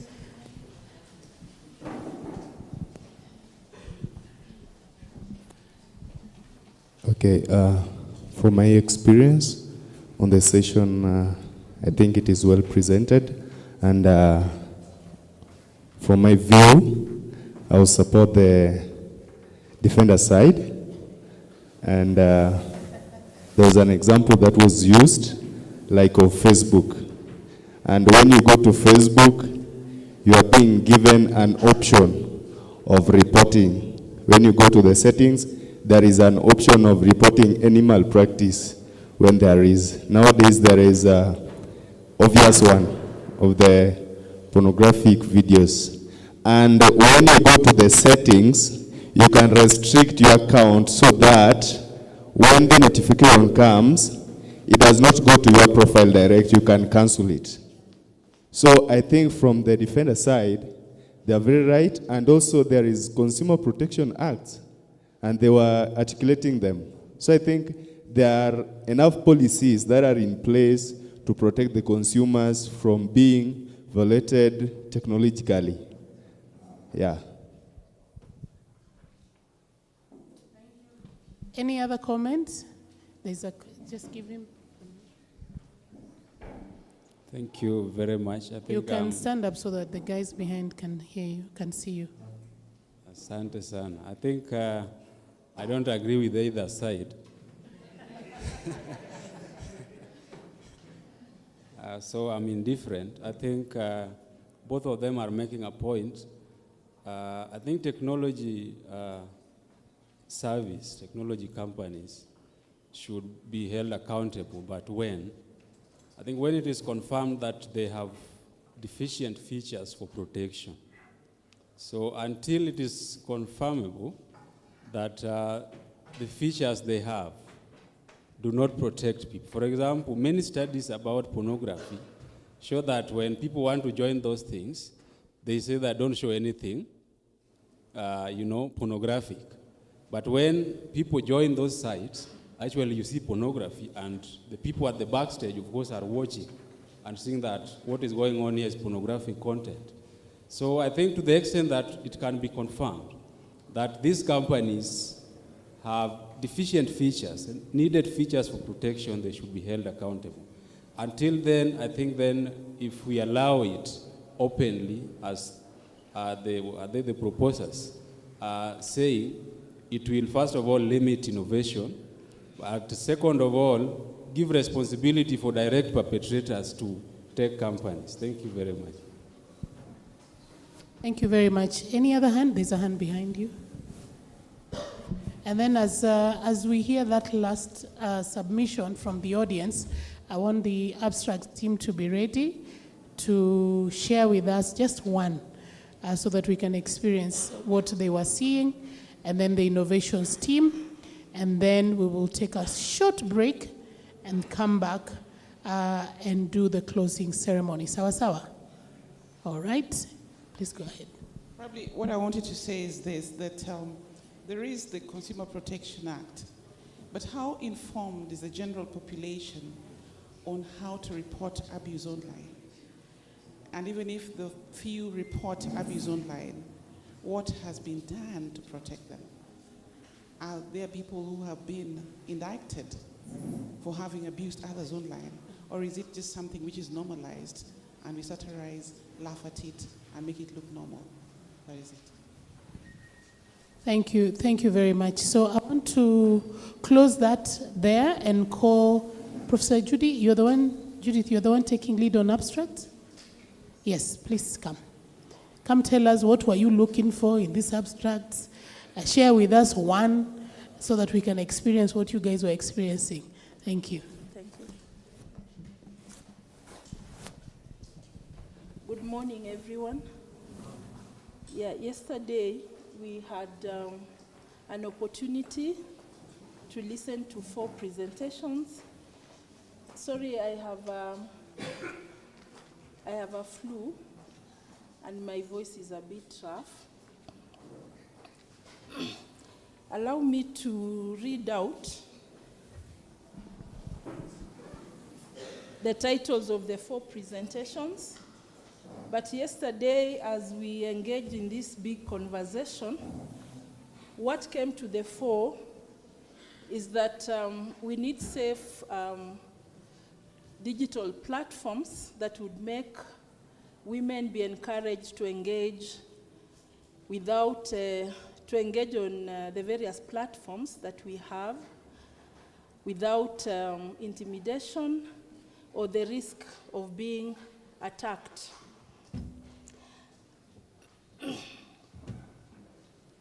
And also our take-home points were that all of us need to be socially media savvy, and also we need to know when to engage.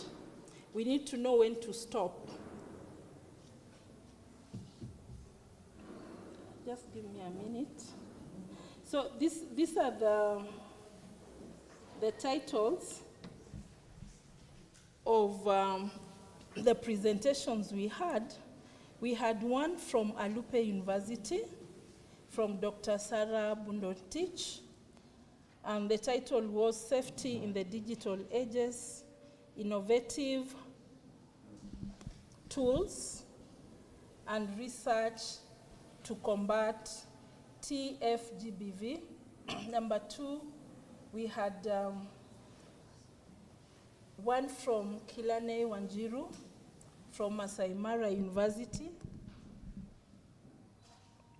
The title was Silent Weapons of the Digital Age, the Human Cost of AI-Driven Gender-Based Violence. Number 3, we had a presentation from Dr. Catherine Love from Masai Mara University, and the title was Combating Normalization of Technology, Facilitated Sexual and Gender-Based Violence, a Social Cognitive Theory Approach. And lastly, we had one which was quite engaging from Dr. Kasero Dhiambo from Maseno University, and the title was Influence of Gender and Other Intersecting Variables on Rural Voters' Experience with Political Violence on Digital Spaces during campaigns. This one brought about very heated arguments and conversation, but that is what it is in when you're dealing with such a global discourse. And what also came to the fore is that we need to understand how the rural women engage with the online platforms. Maybe most of us do not understand their space within the digital world, and it's important that we learn, we engage them, and we should also have more of these conversations so that we come up with strategies for all of us, both because digital harassment or technology-facilitated gender-based violence affects both the rural and the urban woman. Not forgetting, of course, our brothers who are equally affected. Thank you very much.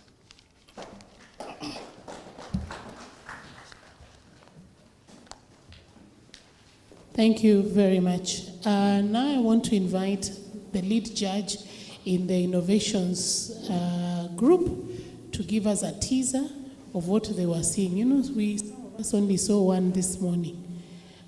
So he will tell us which one we will see. And then, like I said, we'll take a quick break, come back, and do the closing ceremony. Asanteni sana.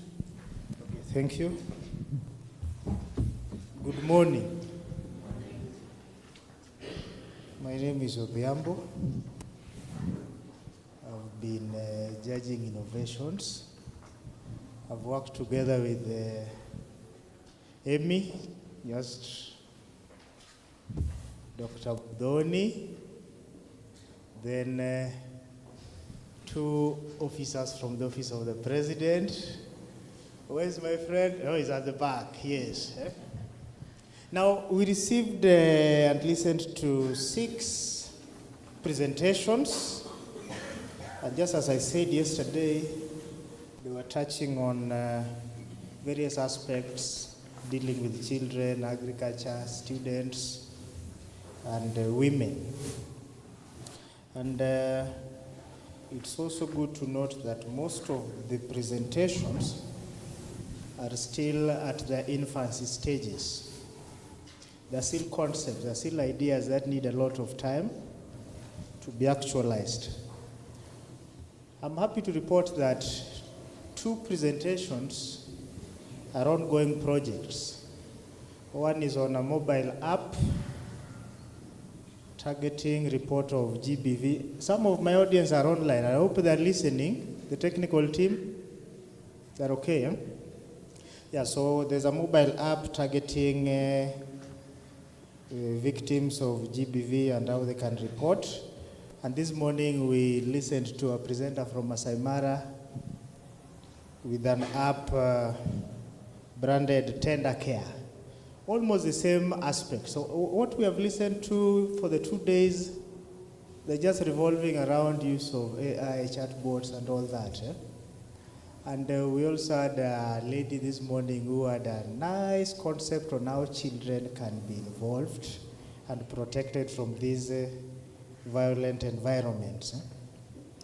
So I must note that this conference has been good. It has given a platform to our students to showcase what they have. In as much as some of the ideas still look crude, but there is that promise that good things can come out of them. And in future, now that we are looking into and imagining that we could be having annual fairs, let's have clear criteria that we share with our students so that when we come here, they know what to do, so that we distinguish abstract presentations from innovations. That's very important. But this event has provided exposure. I want to appreciate the team from the Office of the President, Office of the President's Advisor on Women's Rights, and to the institutions that are represented here. It's very important going forward. That is, if you have not established, I think institutions of higher learning should have innovation and incubation centers where these ideas are nurtured with requisite support so that they can go to a level of commercialization. It's good that UOK is already having that kind of concept, and I believe the UOK team, let your presentation not end today. Link up with Dr. Mule and see on the way forward. This moment, I want to invite one of the presenters who presented yesterday to give us a summary of what the innovation is all about. Mavis Collins and Sally Munga from Egerton University. They are online. I'm happy this is a technology-driven conference. We must embrace that presentation can also be driven through technology. We experienced it this morning. Let's see if we can experience it again. So the technical team, if Mavis or Sally is listening in, we can give them the stage. Are you ready?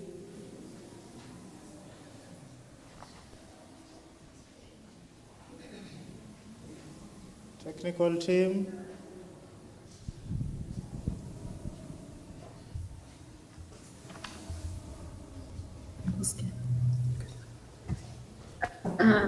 ishuke. Good. Hello. Hello, we can hear you. Take it away. Oh, you can hear us, okay. So, Very clearly. good morning, everyone.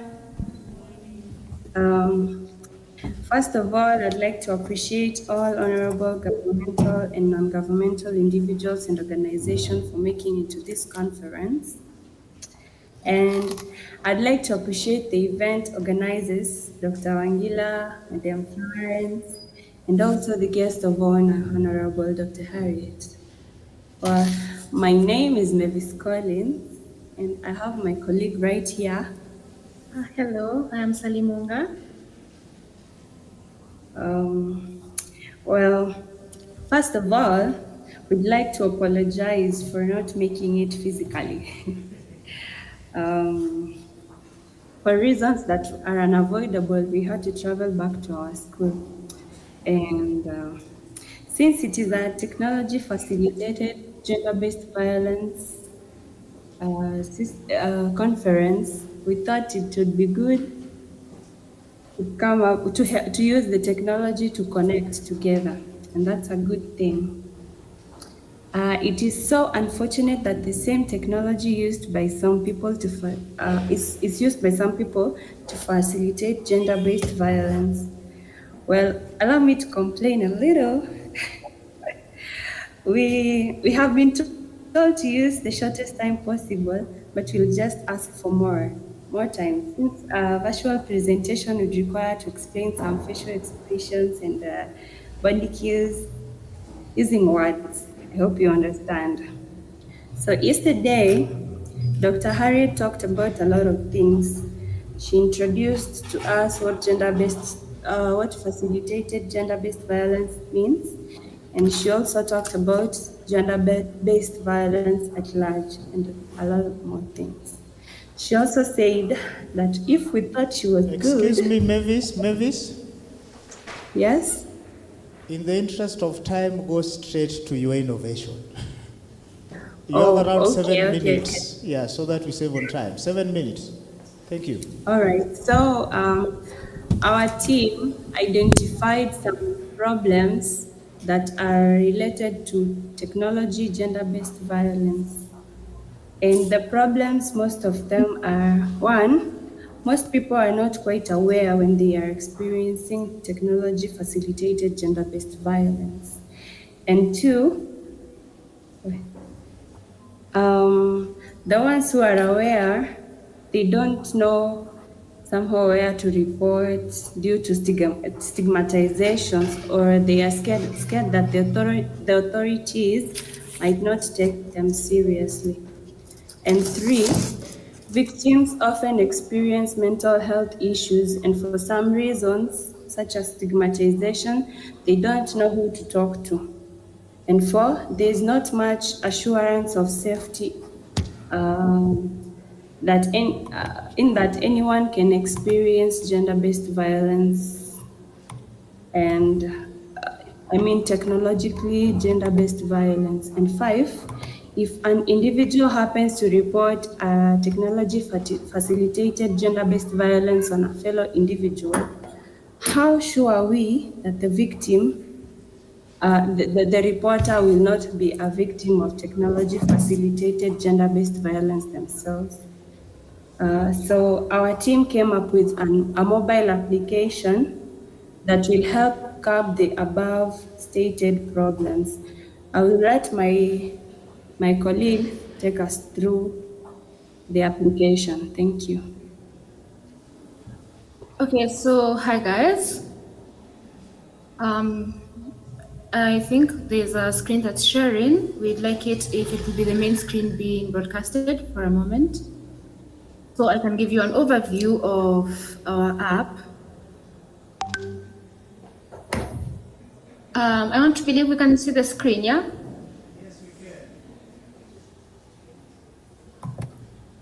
Okay, so the objective of the app was to empower GBV survivors with tools for reporting, prevention, and accessing critical resources. While the main topic of the conference was TFGBV, our app wanted to both cover TFGBV as well as just know the GBV when it's physical. So yeah, the core features of our app are real-time incident reporting, emergency alerts, secure communication, geolocation-based support directories, and AI detection. If time will allow, I think I can just give a bit of each. So the main screen here, okay, it's currently under development. So this is the prototype we're working with right now. And this is the first screen that you see when you log into our app. So if I'm scrolling through, you can see there is a friendly chatbot, common places, NGO responders, legal support. And at the top corner of the app, you can see that, you get information about the app, its purpose, its key features, its mission, who the app is for, the data security, and a few acknowledgements. This is also helps you to, better learn to work with our app. So I think I'll start with the core features for incident reporting. So we wanted to make sure that on this app, a user can document incidents in real time, such as screenshots, audios, and text logs, and be able to arrange them in a way that they can forward them to any legal aid they need. And we also want the app to have transparency so that when you use this app, the user can track the status of their reports and whether the reports are actually being handled. That's under incident reporting. We also had, give me a moment, the emergency alerts and secure communications. So on the page I'm at, I think the first icon there is about the emergency hotline numbers. So we wanted to add that feature, and I feel like on the right corner, there's a call button. So that's an emergency call button. We want to make the app in such a way that when you press this button, you can access any immediate assistance, and it sends a notification to any loved ones you have added as your immediate, that's the people you want to be notified when you have an issue.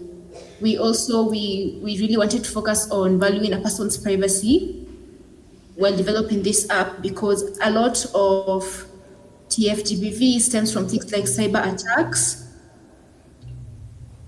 And yeah, so some of the features is end-to-end encrypted messaging for private communication with counselors, legal advisors, and support networks. So we also have the geolocation-based support directories. I think you know that, for example, if you are undergoing cyber security attack, sometimes these people can get your location and it can really escalate to a physical level. So we have our map. Let me just let it load. Yeah, so we have a dynamic directories to provide users with nearby resources, such as shelters, legal aid, and medical facility. And it also has real-time updates for information is updated for immediate assistance during emergencies. And it's similar to UNICEF's GBV resource mapping. We also have a feature we want to add to this app that is, okay, on this page, I think the last button is report an unsafe location. So for example, if we have these shelters and one of these shelters is really not safe for GBV survivors, we want the users of our app to be able to communicate this with other users, because essentially what this mainly is community driven. And we also wanted to add artificial intelligence integration to our app. So if I come back here, there is chat with an expert, and I really need to give a disclaimer that this expert is to provide a bit of assistance. It does not replace any actual legal or medical aid that you will receive from a professional. So we have an AI that we want to create for this app that you can talk to, because sometimes I feel like as a GBV survivor, you feel very stigmatized and you feel like the people in your life are not safe people to talk to. So we wanted to create part of this platform where you can feel safe to converse and maybe seek a bit of advice that, once again, would not substitute for any legal professional help. And we also wanted to add a feature for AI abuse detection to identify patterns of abusive behavior, such as threatening language and persistent harassment. We're also thinking that this could be made into an extension that can be added to other apps to further help people who undergo such TFGBV feel safer. And I feel like I really need to insist upon the privacy and security features, which is and encryption to ensure confidentiality for data exchanges, and data anonymization to safeguard the user's identity while enabling the analysis of usage trends and service effectiveness. And under data anonymization, we also wanted to make it so that if, for example, I feel like my neighbor is undergoing GBV, I can report it anonymously without getting caught in the crossfires. Or if, for example, if I'm experiencing Tfgbv, I can indeed report it and still maintain my peace without my harasser coming after me. And I think the last feature that we wanted to include on this app was the education models. So we went about this two ways. First of all, we really think it's important that people get knowledge on such things, because it's one thing to be abused and know it, and it's another thing to be abused and not know it. So yeah, that's very important. And we really wanted to make sure that it supports multiple languages, and especially the local languages of Kenya, since we have very diverse tribes. And I think that is a brief overview of our application. Let's clap for them. Thank you so much for taking time. Thank you so much for taking time to join us on call. We appreciate it. And during the closing ceremony, we'll announce out of the 6 contestants which team are the winners. So after coming from the break, I wish you could join us again and be part of the closing ceremony. Otherwise, we appreciate your effort. We hope you can incorporate all those things you are talking about so that we get something that's running. Thank you so much. Let me hand over the microphone back to Flores for guidance. Thank you. Thank you very much. I think, Doc, next time we should do, sikia nimeshasema next time, so I have committed myself. Okay, if we ever do,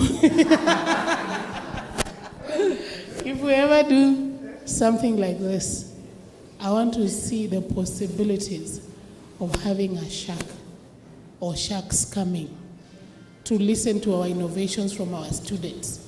Ndio wakitoka hapo hata school fees imelipwa because of the idea. Ama wakitoka hapo their masters is already paid for or something like that. Now that is my problem that I have given myself. This giving myself problems. Anyway, so now I've looked at the time and I've said hata nikiwapatia break chai haiko time. So the best thing to do is that we're going to have Kibabi share with us a poem as the judges are consolidating. So judges, be ready with telling us who is number 1, number 2, number 3. The guys who are online, you won't have to wait for too long. We are about to finish. Tell your neighbor we are about to finish. So Kibabi students, I don't know where they are. I was expecting a poem. Niliambiwa jana because I allowed University of, I think it was University of KABIANGA that had a skit. Was it? Yes. That I did not do safeguarding measures to the audience, and the audience were triggered. And because I had not seen the skit, I am not allowing any other skit. So they're coming to do a poem. I believe it is in relation to the subject matter of the conference. And then judges in the order of abstracts, we were not judging, right? Yeah, in the order of innovation and then moot courts. We are going to know who is number 1, number 2, number 3. Waziri is not able to make it. She's still in Eldoret. And therefore, one of our directors will read her closing remarks. And before that, Dr. Tum will talk to us. She's been with us during, this day. She's also in the office of the president. She will speak to us, and then we will do the closing remarks by our director. And then we will close and call it a day. Sawa sawa?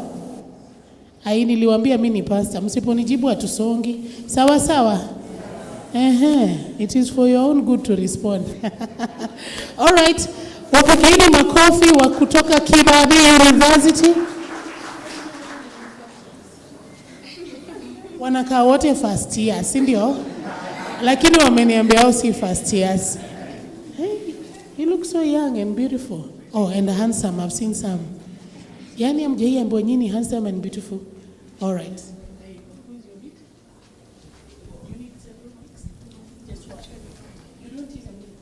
Wamesema they can project, but for the purpose, because we are live, online, just have it near.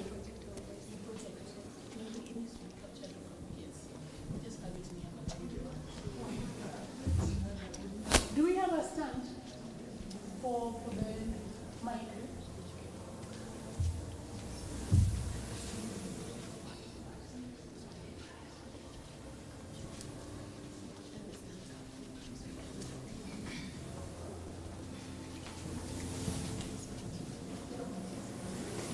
Wapigeni makofi ya ile makofi yenu ni very big makofi.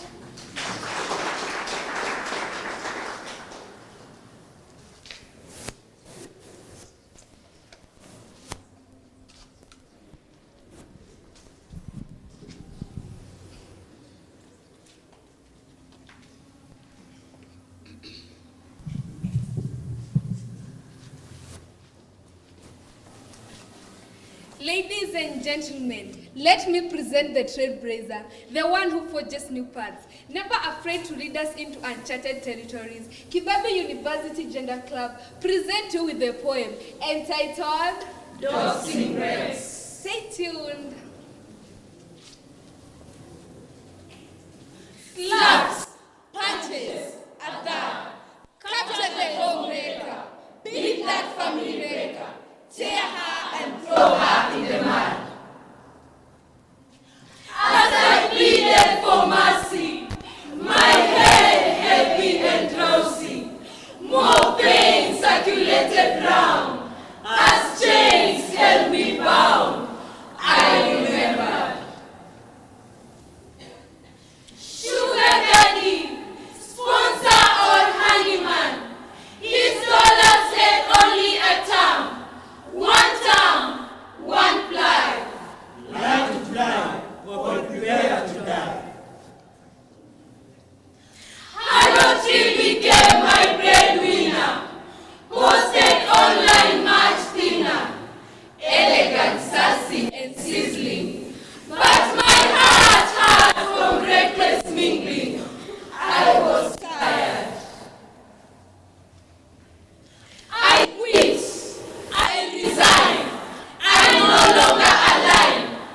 Out of the business I left. That is when this man came to me. He started stalking me. The hidden deal we made was broken. He exposed my escapades as his token. He's come back for my rebellion. All stolen waters were in the light. Stolen bread was found at night. Lionesses of their homes persecuted me. How could they, without asking their habits what they did to me? At the face of all this, I still had to plead.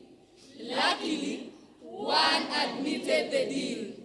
That one, against many, would appeal.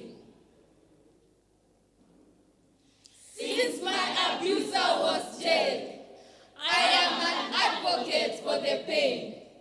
As victims cry for justice, we must stop tech malpractice. Let's stop doxing by creating awareness. Gratitude.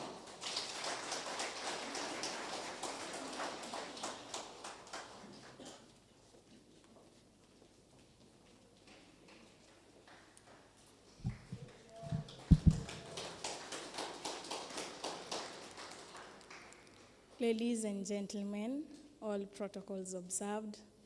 My name is Gloria Ngari, a second-year student at KABIANGA University, taking a course in education arts, majoring in the discipline of English literature, and I am much humbled to be part of this transformative two-day event here at KABIANGA University, and to be in this meeting of great minds as we seek solutions to combat Tfgbv. I'm very much grateful, Madam. When I speak of Utawezana Challenge, for everyone who's not new in TikTok, we automatically think of Aziad Nasenya, the model's success of the challenge drew significant online attention to her, and she faced both praise and backlash and harassment. She became a topic of intense discussion online back in 2020, and for the first time, I've never seen a woman body shamed like that by fellow women, cyberbullied, and she even spoke about her overall security being compromised. But the fact that she was upcoming is still fascinating, that she did not let anyone bully her or let her dreams be shattered. Instead, she stood and spoke against gender-based violence online. She spoke against cyberbullying and emphasized on the need for digital online privacy. It is because of her that we are here today, and many others like her, that we want to change the narrative. We want to create safe spaces online, and we want an online world where we can all be safe and we can all be free to express ourselves. It is a good thing that we've recognized that Tfgbv is here with us. It's real, it's personal, and is sucking life out of upcoming talents. Thank you, Madam, for giving us this platform to change the narrative. We have to recognize that digital safety and bridging the online gaps as one of the themes of this conference. It's not a luxury. It's both a necessity and a lifeline. And we have to create awareness among the users, because information is power. And what many of us lack online is information as well as the skills.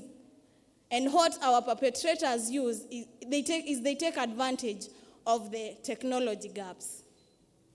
Imagine a campus environment where staff and students would be able to spot, protect themselves online, and even report cases of cyberbullying.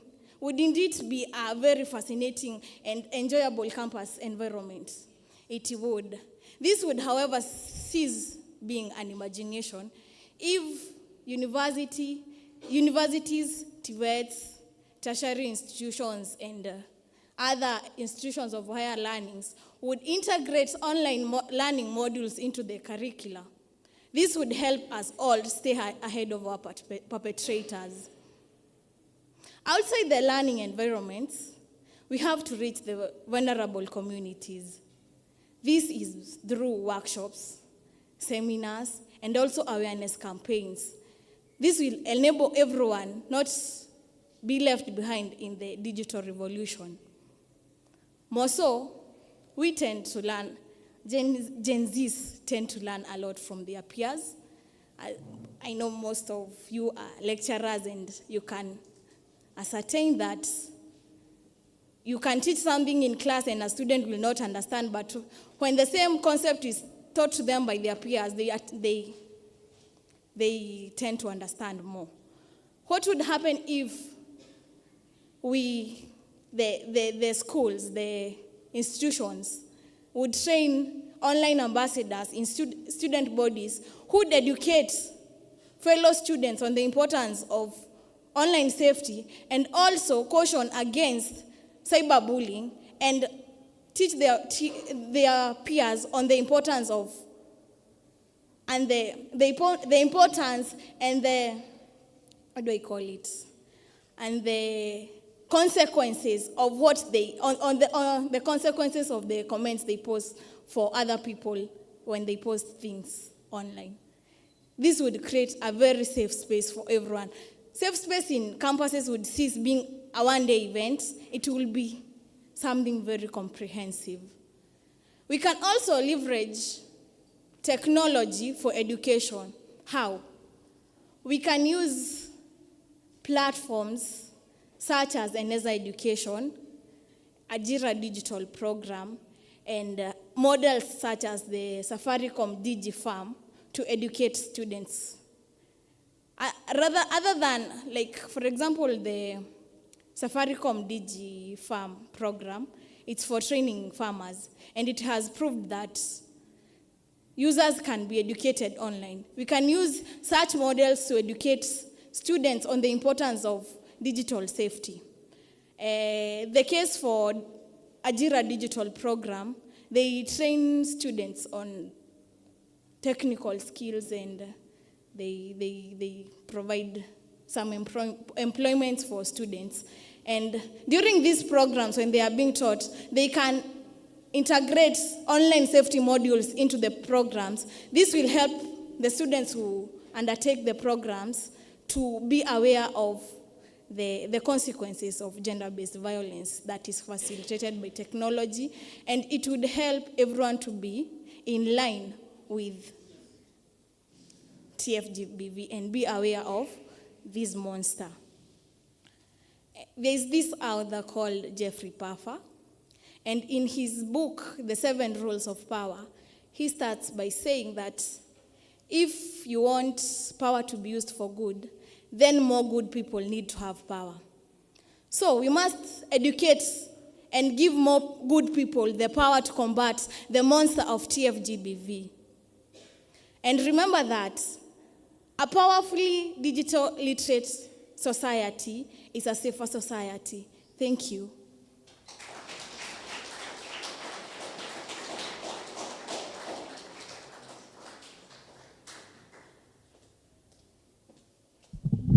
We agreed yesterday you clap for someone until they sit down. Clap for her until she sits down. She's still taking a photo. So there is a more. Clap for her, clap for her. Thank you so much. Many of us here, when I ask you, please come and make a speech. I'm not ready, I was not prepared, I'm thinking about it. But that's the confidence we want to build with this conference. We want to build confidence in students. We want to build confidence for them to know that the idea they have, it could be idea, but with everything, it begins with a seed, isn't it? And so we are giving them a fertile ground to plant that seed. And as we go back to our universities, we are also now watering that seed, bringing it up so that it can benefit the whole society, just the way a fruit tree does. Sindio? All right, so I want to ask Dr. Toom, the representative of the university, Dr. Wangila, my colleague Claire, to kindly come and sit in front because we are about to announce the winners. I also want to call the judges, the lead judges in each category, moot court, and of course innovations to also come and sit.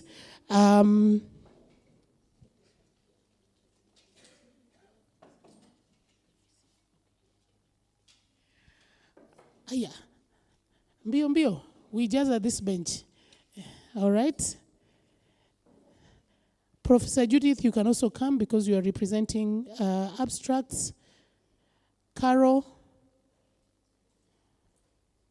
the judge, the lead judge. She can also come.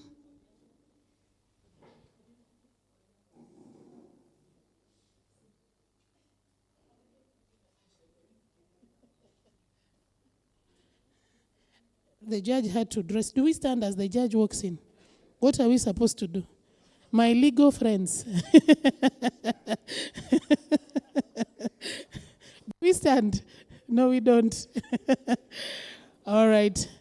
So please come and sit in front. You are part of the planning. Come, sit. I want to just here. And then let's move forward. Usiambiwe ni ule aliwin. Uone kabisa. So move a line in front. Yes, like that. Just move one step in front, one step in front, one step in front. I want the pictures to look good and I want you to show up on the photos. Wonderful, wonderful. And if you're on that side, come this side. Let's fill this side. Just move a step ahead. Wonderful. Much.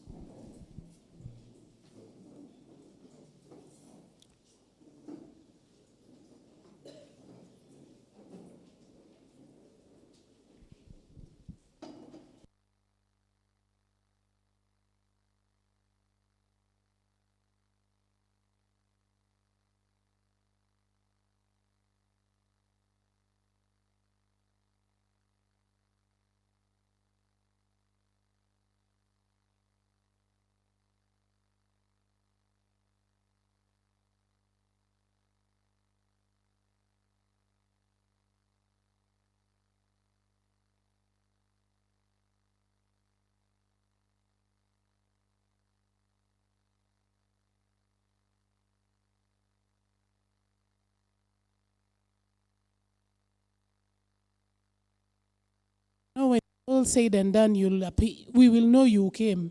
Sindio, when you're seen. So thank you so much. All right. I want to start with innovations. And if you submitted, I'm assuming some are online, right? Yes. So he will tell us who was number 1 and why, number 2 and number 3, and also what they were looking out for. So the ones who know how to ululate, please, this is your moment when they announce number 1. The ones who know how to scream, scream. The ones who know how to shout, shout. If it's from your university, scream the loudest. Sindio? You know, I used to be in the cheering squad. And just by being in that cheering squad, hata kama tumeshindwa, we sound like we've won. So please, karibu daktari. Mpigieni makofi. Okay. Thank you so much. Now, this is the moment we've been waiting for. All the aspirants are hopeful you stand a chance of being number 1 before I announce. We had 6 competitors. They presented, and I believe all of us were part of the presentations. We were looking at novelty of the idea. We were looking at the scalability. Can the proposal or the innovation be rolled out and be useful? And just as I said in my opening remarks this morning, most of those presentations were still at the conceptual stage. But regardless of that, we still awarded marks on the basis of what we had. And I'll only go into announcing the top 3. So number 4 to number 6, you can guess. We shall not reveal the results. The server is in France and they're still asleep. So you'll only get the top 3 winners. And number 3, there was a presenter who gave a unique, innovative idea touching on children. This is a very neglected group in most instances. People focus on women, girls, but before you become a woman or a girl who can be talked about, you are a child. So it is a concept that is still at its inception stage, but we felt the passion of the presenter and what she intends to incorporate in that innovative idea is worth recognizing. So our third winner or second runners-up is Dipora Ontita of University of Kabianga. Come forward, Dipora Ontita. And Kabianga team, come hivi. Dipora Ontita, University of Kabianga. She was very passionate about children, and that's something we must recognize. Then there's an aspirant or a contestant who made an effort. He wasn't there yesterday, and he informed us that he was busy somewhere pitching for an innovative idea under the Presidential Award Scheme. That event has been going on for 5 days, right? He was there competing nationally, but he still created time, and because of technology, we managed to listen to his ideas. He has developed an app which he can continue improving. So our first runners-up goes to Dennis Nzioka of Masai Mara University. I hope he's still online. Dennis Nzioka of Masai Mara University. Now, number 1, we shall announce next week. You want it now? Good. Yesterday, we were treated to a very nice presentation. And if there's one thing I'm coming out from this conference, is the confidence of our ladies, right? We have just seen a lady from Kibabi. We saw on Twitter this morning. Yesterday, we had Hensley Wanjiru from Masai Mara. Those are champions. Those are the future lionesses fighting for their spaces and defending women's rights. That's something we take up from this conference. So number one, we'll go to, they said they're a group of 5, but only 2 came to present. An all-women team of Mavis Collins and Sally Munga from Egerton University. I don't have to say much about their innovation because they just presented it to us this morning, right? The less I say, the better. You be the judge. They were very eloquent. They knew what they were doing. They had a product that they're already working on. It's not a concept. It's an idea they're already rolling out. What is left is improvements. And the good thing, they know what needs to be improved. And you know, yesterday night, I decided to Google the app. Yesterday, when we were assessing them, they gave us their phone. So I went to Play Store to just confirm if this is an app that is already existing or it's a new one. I didn't get it. But I got a related app, which fortunately, they were genuine enough to tell us that there's an app that is almost performing similar work, but it is not designed for the Kenyan market.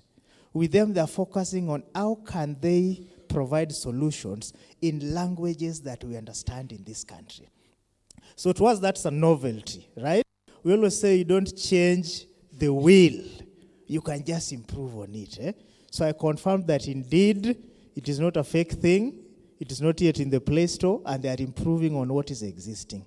So because they're just number one, I want us to give them a better clap.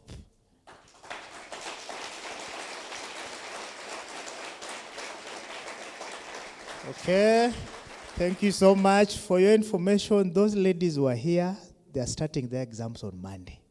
So look at the sacrifice they did, and they're still with us online. So that's something worth appreciating, and I don't know how they are going to be awarded, but I'm happy that these are the best we chose. It was on merit, no rigging. There's no algorithm here. These are the best we have for this conference. Thank you so much. Yes. Yes.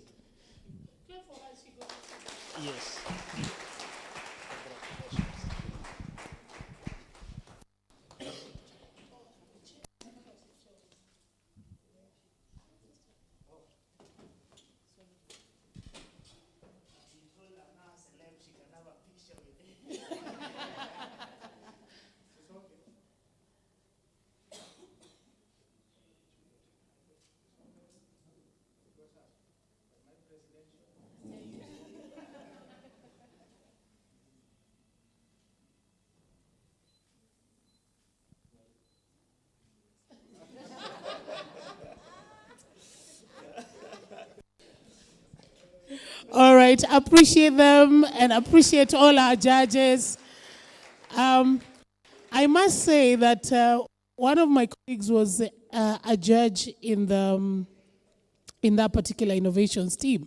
And she came and she was like, you know what, Flo, if we have this amount of money, and she mentioned the money, we can invest in that thing. It doesn't have to, it has nothing to do with our office. Those guys, the way they were speaking, I was so convinced. Back I started thinking, where will I get $8,000 and just invest in these young ones? And they pull it out. This is not an office commitment. I am just thinking. So even before, she said, even if they become number one, but even if they don't become, where do we get the money to invest in these young ones?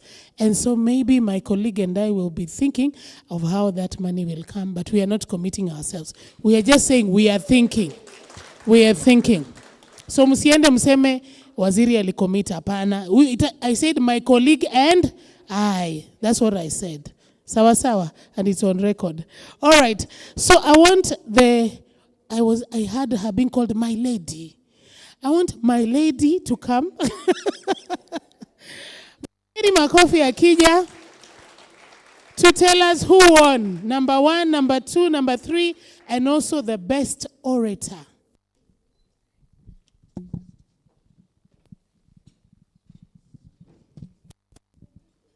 You know, now I can smile because I was told you are so serious as a judge. But when you're in court, if you smile too much, they'll think you're leaning towards their argument. This young man has been on the run. Without food, with food, he has made it possible that the University of Kabianga, this conference comes to work. Tirelessly, with internet or without internet, with money or without money, Florence, you have had this young man in the meetings throughout, from the time we started planning to the last moment. In 2 seconds, 2 seconds. And the other Gender Club members where you are, please just stand up. If you are in the room, please stand up and just wave to us. Gender Club members, University of Kabianga and other universities. Thank you very much. In 2 seconds, please, 2 seconds. Okay, thank you. I appreciate all of you for coming, and it has been a long journey, and we have succeeded. We thank God. Thank you. I told you it's 2 seconds. The other group is Gender Mainstreaming Committee members. You are in the room, please kindly just stand up and wave. Gender Mainstreaming Committee members, University of Kabianga. Thank you. We have those members there. Because of time, I wish I could have mentioned your names. Then the other bigger group was the planning team. I just want to mention that we have had a conglomeration. Si unajua kwenye natoka. So they have worked tirelessly. We have had meetings at night, we have had meetings during the day, and even on a weekend we have had a meeting. I want to appreciate each one of you. So kindly, if you're a planning team, if you are there, please be coming as I am mentioning a few other things, because I'll not take. Just stand up and wave, maybe. Just stand up and wave. I wish they could have come here, that we recognize them, but because of time, allow me to do that. Ladies and gentlemen, it has been a journey. We have had a long journey since this conversation began, and I just want to say it is a success. The first one of the university's conversation around gender-based violence, and of course, we have had each one of us participating in a bigger way, in a smaller way. You have made this conversation possible. To the universities who actually send in the teams, and you are here yourself, we really want to acknowledge what you have done. I mean, the University of Kabianga is going to say, indeed, in 2024, we stood to acknowledge Tfgbv, all right? And of course, among other teams, the conversation today actually is going to bring forth a university's conversation on gender-based violence. We have had a small conversation with some members here of the university, and we are saying at the end of this, one of the outputs of this conference is that now it will be an annual thing, rotatory, and we can see this conversation continuing. I will not forget to really appreciate the Office of the Women Rights Advisor for coming in so strongly to ensure that this day is a success. I have never had to work so strongly on Saturday like I have worked today. You know, sleeping at 3 p.m. at midnight because of this function, and waking up at 3 because of this. I mean, that is simpigie makofi. And so I may not mention everyone, but I just want to acknowledge the participation you have put in, including other organizations that have come in. Thank you very much, and may the Lord God bless you. This journey begins, and we proceed. On this note, allow me to bring to us our Vice Chancellor, represented here by Dr. Juma Otieno, to give you his piece. Let's give him a clap.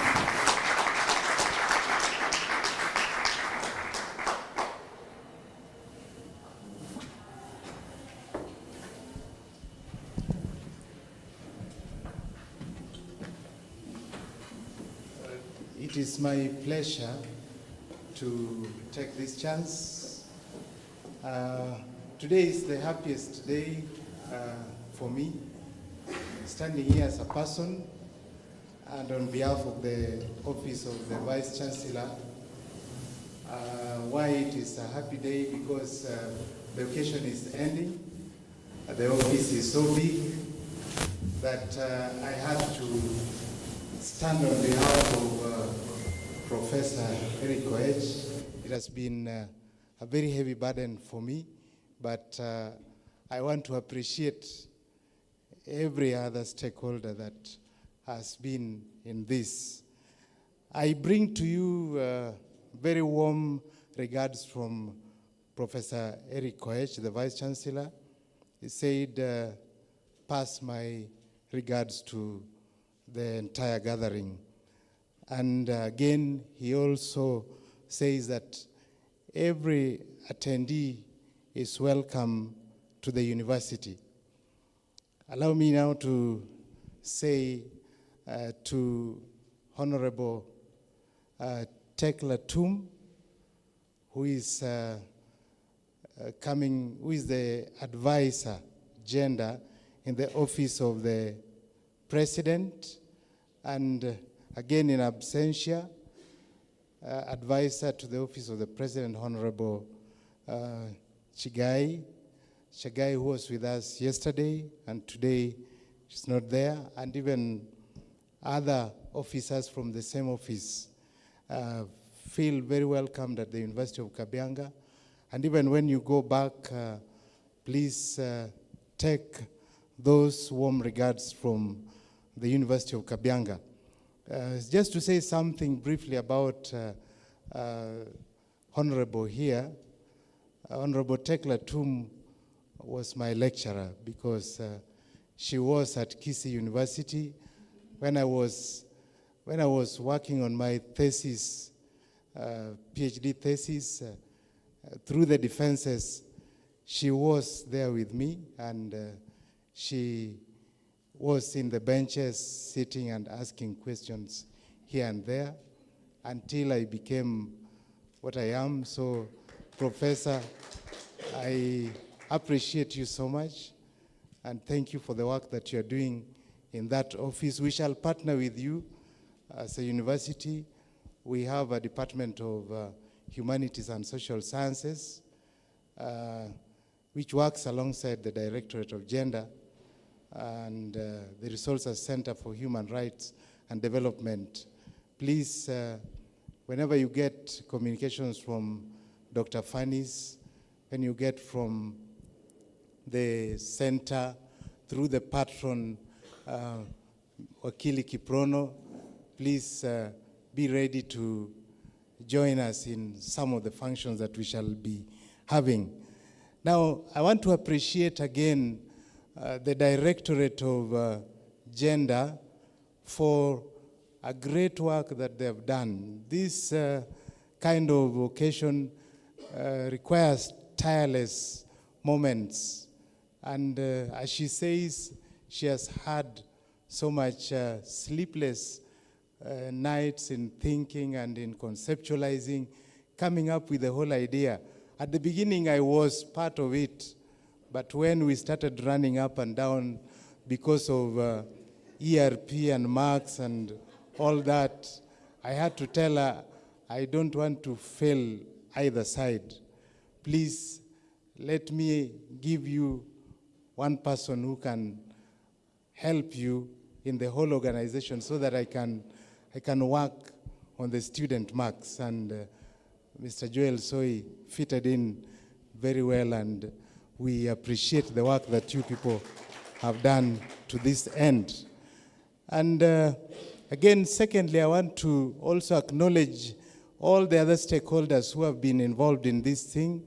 I want to mention some, and Stima Sacco, thank you so much for partnering with the university on this. We want to thank all the universities, the other universities that have come. The 13 universities that were mentioned here, please, you are very much appreciated for the roles that you've done. The students having come, it is one way of nurturing research and innovation very early.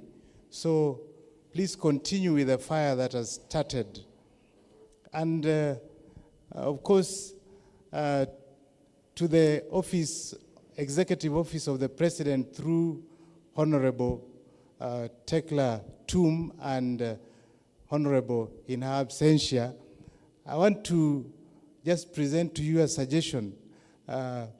If you may think and you may find opportunity to recommend somewhere that some personalities from the University of Kabianga may appear in the Presidential National Awards, you may carry that kind of message when you get that kind of chance. Otherwise, I want to congratulate the winners, all the winners of today. All of you who participated, you are winners. Can you clap for yourselves? I want to also to thank the judges, all the judges who have participated. You did a marvelous job. Can you clap for them? Now, finally, I want to say that the debate by the director comes at a very good time as technology expands like a wildfire in the hitherto dark continent. Tfgbv is geared towards making our campuses a safer cyber spaces as far as gender is concerned.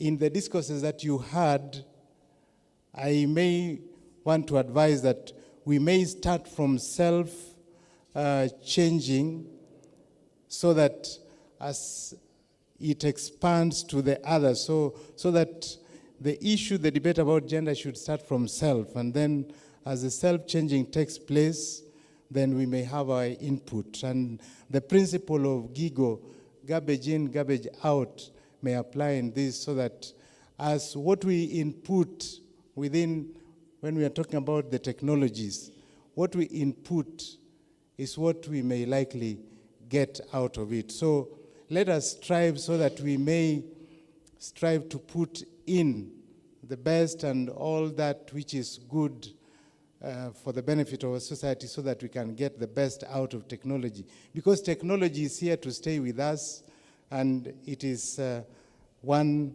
good thing that we can thank modernization for. Lastly, underscore the wholesome existence and understanding of gender. As it has been brought out, let us look at gender not biasly or from a skewed way that some have always taken, that it is about women. Gender is about all of us. Can we say gender is about all of us? Thank you so much. To this extent, I want to wish you all the best as you will be traveling back. And I think it will be my chance, therefore, to call upon the guest who is going to give closing remarks from the Executive Office of the President, Honorable Tekla Tum, to come and make her remarks. Thank you. Can you clap for her as she comes?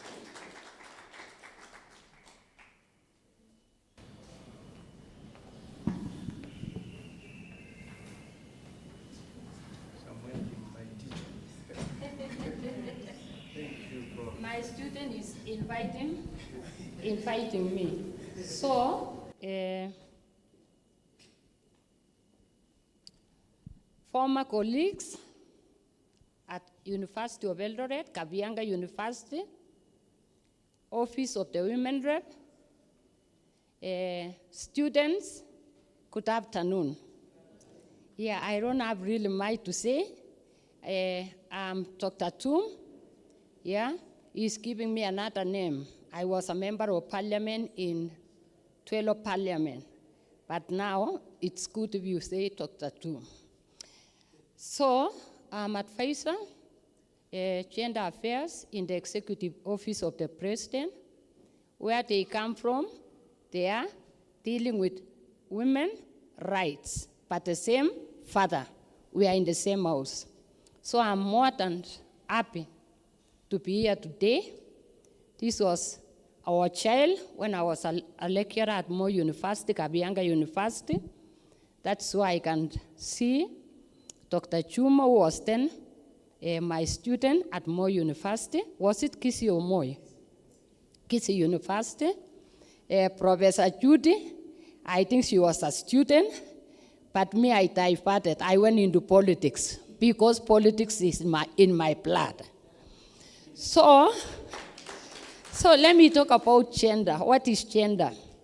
Gender, as he said, is not about women, and it is not about sex roles. Gender talks about men and women, and we are advocating for gender equality in this nation. That is why the Constitution of Kenya 2010, Article 27, talks about gender equality. It talks about equality between men and women. The government of Kenya has not been silent on the issue pertaining gender. In 1985, we attended the 1985 Beijing conference. And then we are signatories to Maputo Protocol, which covers Africa, which is talking about, they are talking about non-discrimination and issues pertaining gender violence. And then again, there is the CETA, that is Convention on the Rights Against All Forms of Discrimination. We are signatories to that. When we come home, I heard you talking about cybercrime and computer misuse. I participated in the enactment of that law in Parliament because I was in Administration and Security Committee. We came up with that the Computer Misuse and Cybercrime Act of 2018. There is also Gender-Based Act of 2015. So the government of Kenya is not silent on the issues pertaining women. Worldwide, 885,000 women were killed in 2023. 51,100 came from Africa. And when we come to the issues of genocide, 21,700 women were killed in Africa in 2023. So we cannot be silent. And I congratulate each one of you for what you have done. Let's not be silent. Let's all network so that gender-based violence will not be an issue in our nation. The president, on his address to the nation, he pronounced himself against gender-based violence and femicide in Kenya. I call upon each one of you to join hands. Wanasema vitole mbili moja haiui chawa. Sindio? Let's do it together. The way I'm seeing Claire, the way I'm seeing Florence, they are really into it, and I'm joining. We are going to move, and we say no to gender-based violence. We say no to the killing of women. Wamama, kwa wale wameoa hapa, wamama hawachabwi. Wamama upike picha na upike pusu. Sawa? So, na watoto wangu hapa, muache hiyo mpaka nikuja harusi. Si ndio? Pusu ni ya wase wale wameona na wamama. Na kupika picha. Si ndio? So, let me read a few things which I collected where I was.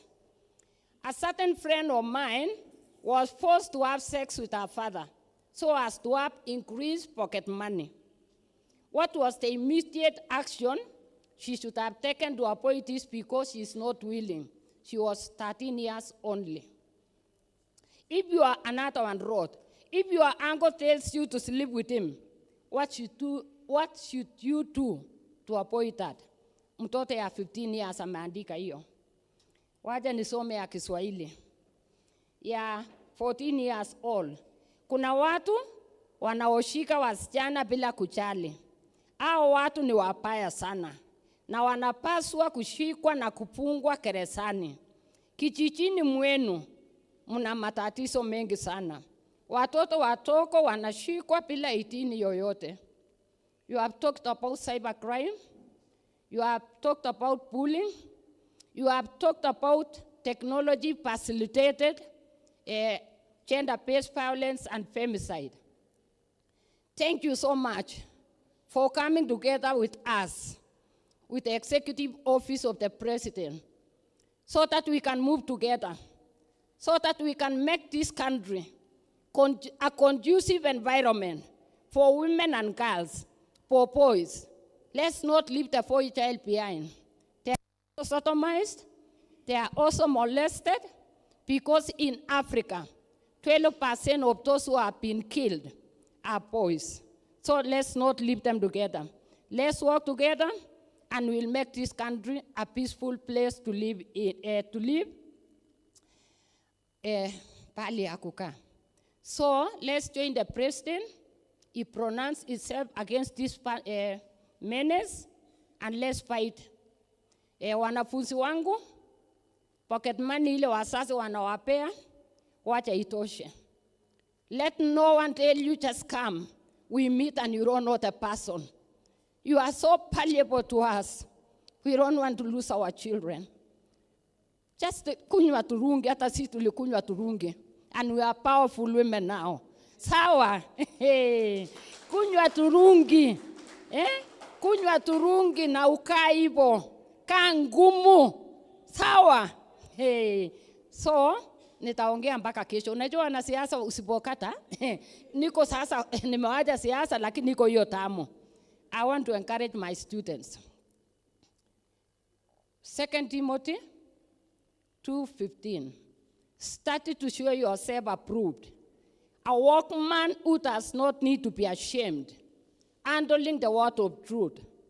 What is the word of truth? You work hard. What is the word of truth? Be determined in life.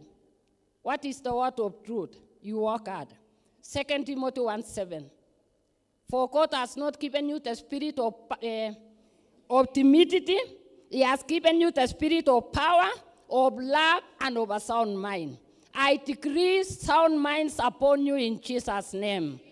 I decree academic excellence upon you in Jesus' name. Amen.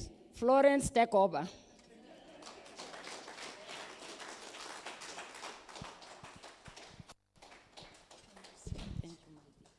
I forgot to tell you, he is a powerful woman. Mupende tu hivi. Mushike hivi. Na mumuombe. Anafanya kazi vizuri. Thank you, Dr. Tum. Always lovely having you in our meetings. I want to now bring to the fore my colleague, Director for Economic Empowerment in the Office of the Women's Rights Advisor, Office of the President, Claire Ashiali. This lady has 7 degrees. I'll only mention 2. She's a lawyer, and she's also an economist. And so we don't get such combinations. That's why we put her on economic empowerment. Mpigeni makofi. And she's coming to read the speech by Waziri Harriet. So ukimwona uone Waziri Harriet. Thank you. Thank you, Florence. Good afternoon, everybody. Before I go into the speech, I just want to thank the organizers of this meeting, of this convention, KABIANGA University. You have started what needs to now be pushed to the next level. These conversations should not stop here. I've had an enjoyable time, and I'm sure the students have as well. So without much ado, I will go straight into Honorable Harriet's speech. Unfortunately, we have another engagement to head to in Eldoret, so she has gone ahead. So distinguished guests, ladies and gentlemen, and our students from the various learning institutions, good afternoon again. The promise of a digital age that ought to empower and unite us all is being stripped away by technologically facilitated gender-based violence. This form of violence knows no boundaries, targets, or demographic and must be stopped. However, today I am filled with hope and inspiration. The innovative solutions and bold ideas presented by university students in this room have shown us that there is no power, that we are not powerless in the face of this challenge. Your creativity, your determination, and your belief in a better digital future reminds us that change is possible. The internet has become a space where dreams are built, voices are amplified, and opportunities are created. Platforms like Instagram, TikTok, and Twitter have opened up worlds of possibility, especially for the youth. Yet for many women and children, this same space has become one of fear, harassment, and exploitation. Many of us, including our children, spend significant time online and are affected by the dangers of technologically facilitated violence. From harmful content to targeted harassment, the internet has revealed vulnerabilities that threatened not only personal safety, but also emotional well-being. Globally, over half of women in some regions have reported experiencing violence online. In Kenya, this issue transcends rural and urban divides, with 63% of victims in cities and 37% in rural areas. These are not just numbers. They are real stories of silenced voices, shattered confidences, and derailed dreams. But the ideas we've had over the last 2 days, crafted by students who dared to think different, prove that the internet can once again become a force for good. Your solutions demonstrate that the same technology used to harm can be harnessed to heal, protect, and empower. You are showing us how to reclaim the digital space as a safe and inclusive environment for everyone. Imagine a world where we can pursue our aspirations without the fear of online trolls, where children can explore education platforms free from harm, and where everyone's voice is equally valued. This world is within reach, but it demands collaboration, innovation, and action. Students, your role is vital. Your generation holds the key to designing digital solutions that prioritize safety and equity. The apps, policies, and programs you created today will shape the future of the internet. And for the rest of us, educators, policymakers, and advocates, it is our duty to amplify your ideas, implement your solutions, and create an ecosystem that nurtures this innovation. Together, we can educate communities about the risks of Tfgbv, advocate for stronger policies, and empower women with tools and knowledge to navigate digital spaces confidently and safely. Let us be the generation that refuses to accept violence, whether online or offline, as inevitable. Let this be the generation that reclaims the internet as a space for hope and possibility. I want to urge universities to play the role of finding solutions through research to the challenges that we face as a society. I have heard that through this conference, universities would like this to be an annual event. Let us get a report and discuss the possibilities of giving our students an opportunity to share their innovations and research. As we leave this conference, let's carry the inspiration from these students with us. Their ideas are not just solutions. They are a call to action. Together we can make the digital world safer, more inclusive, and truly empowering for all. I therefore declare this conference officially closed, and I wish you a safe journey back home. Thank you very much.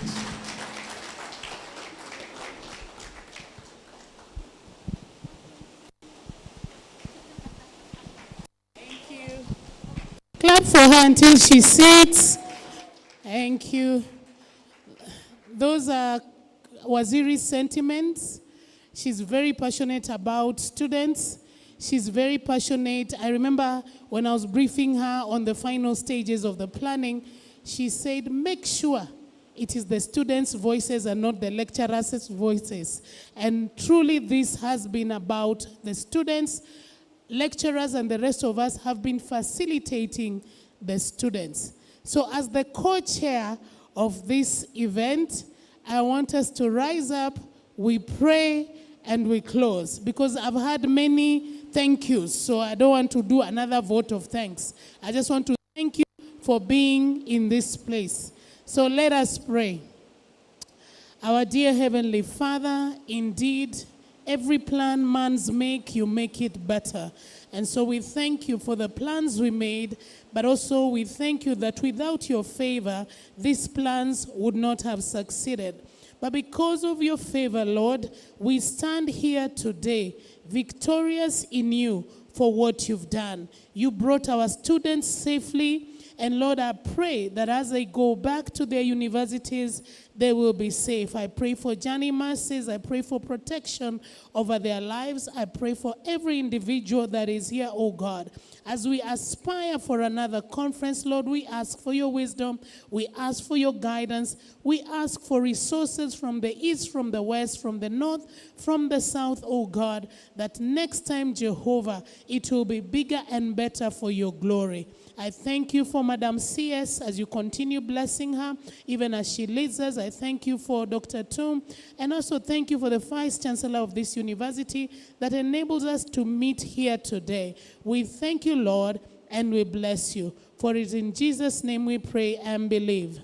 Amen. May we say the grace, may the grace of our Lord Jesus Christ and the love of God and the fellowship of the Holy Spirit be with us now and forevermore.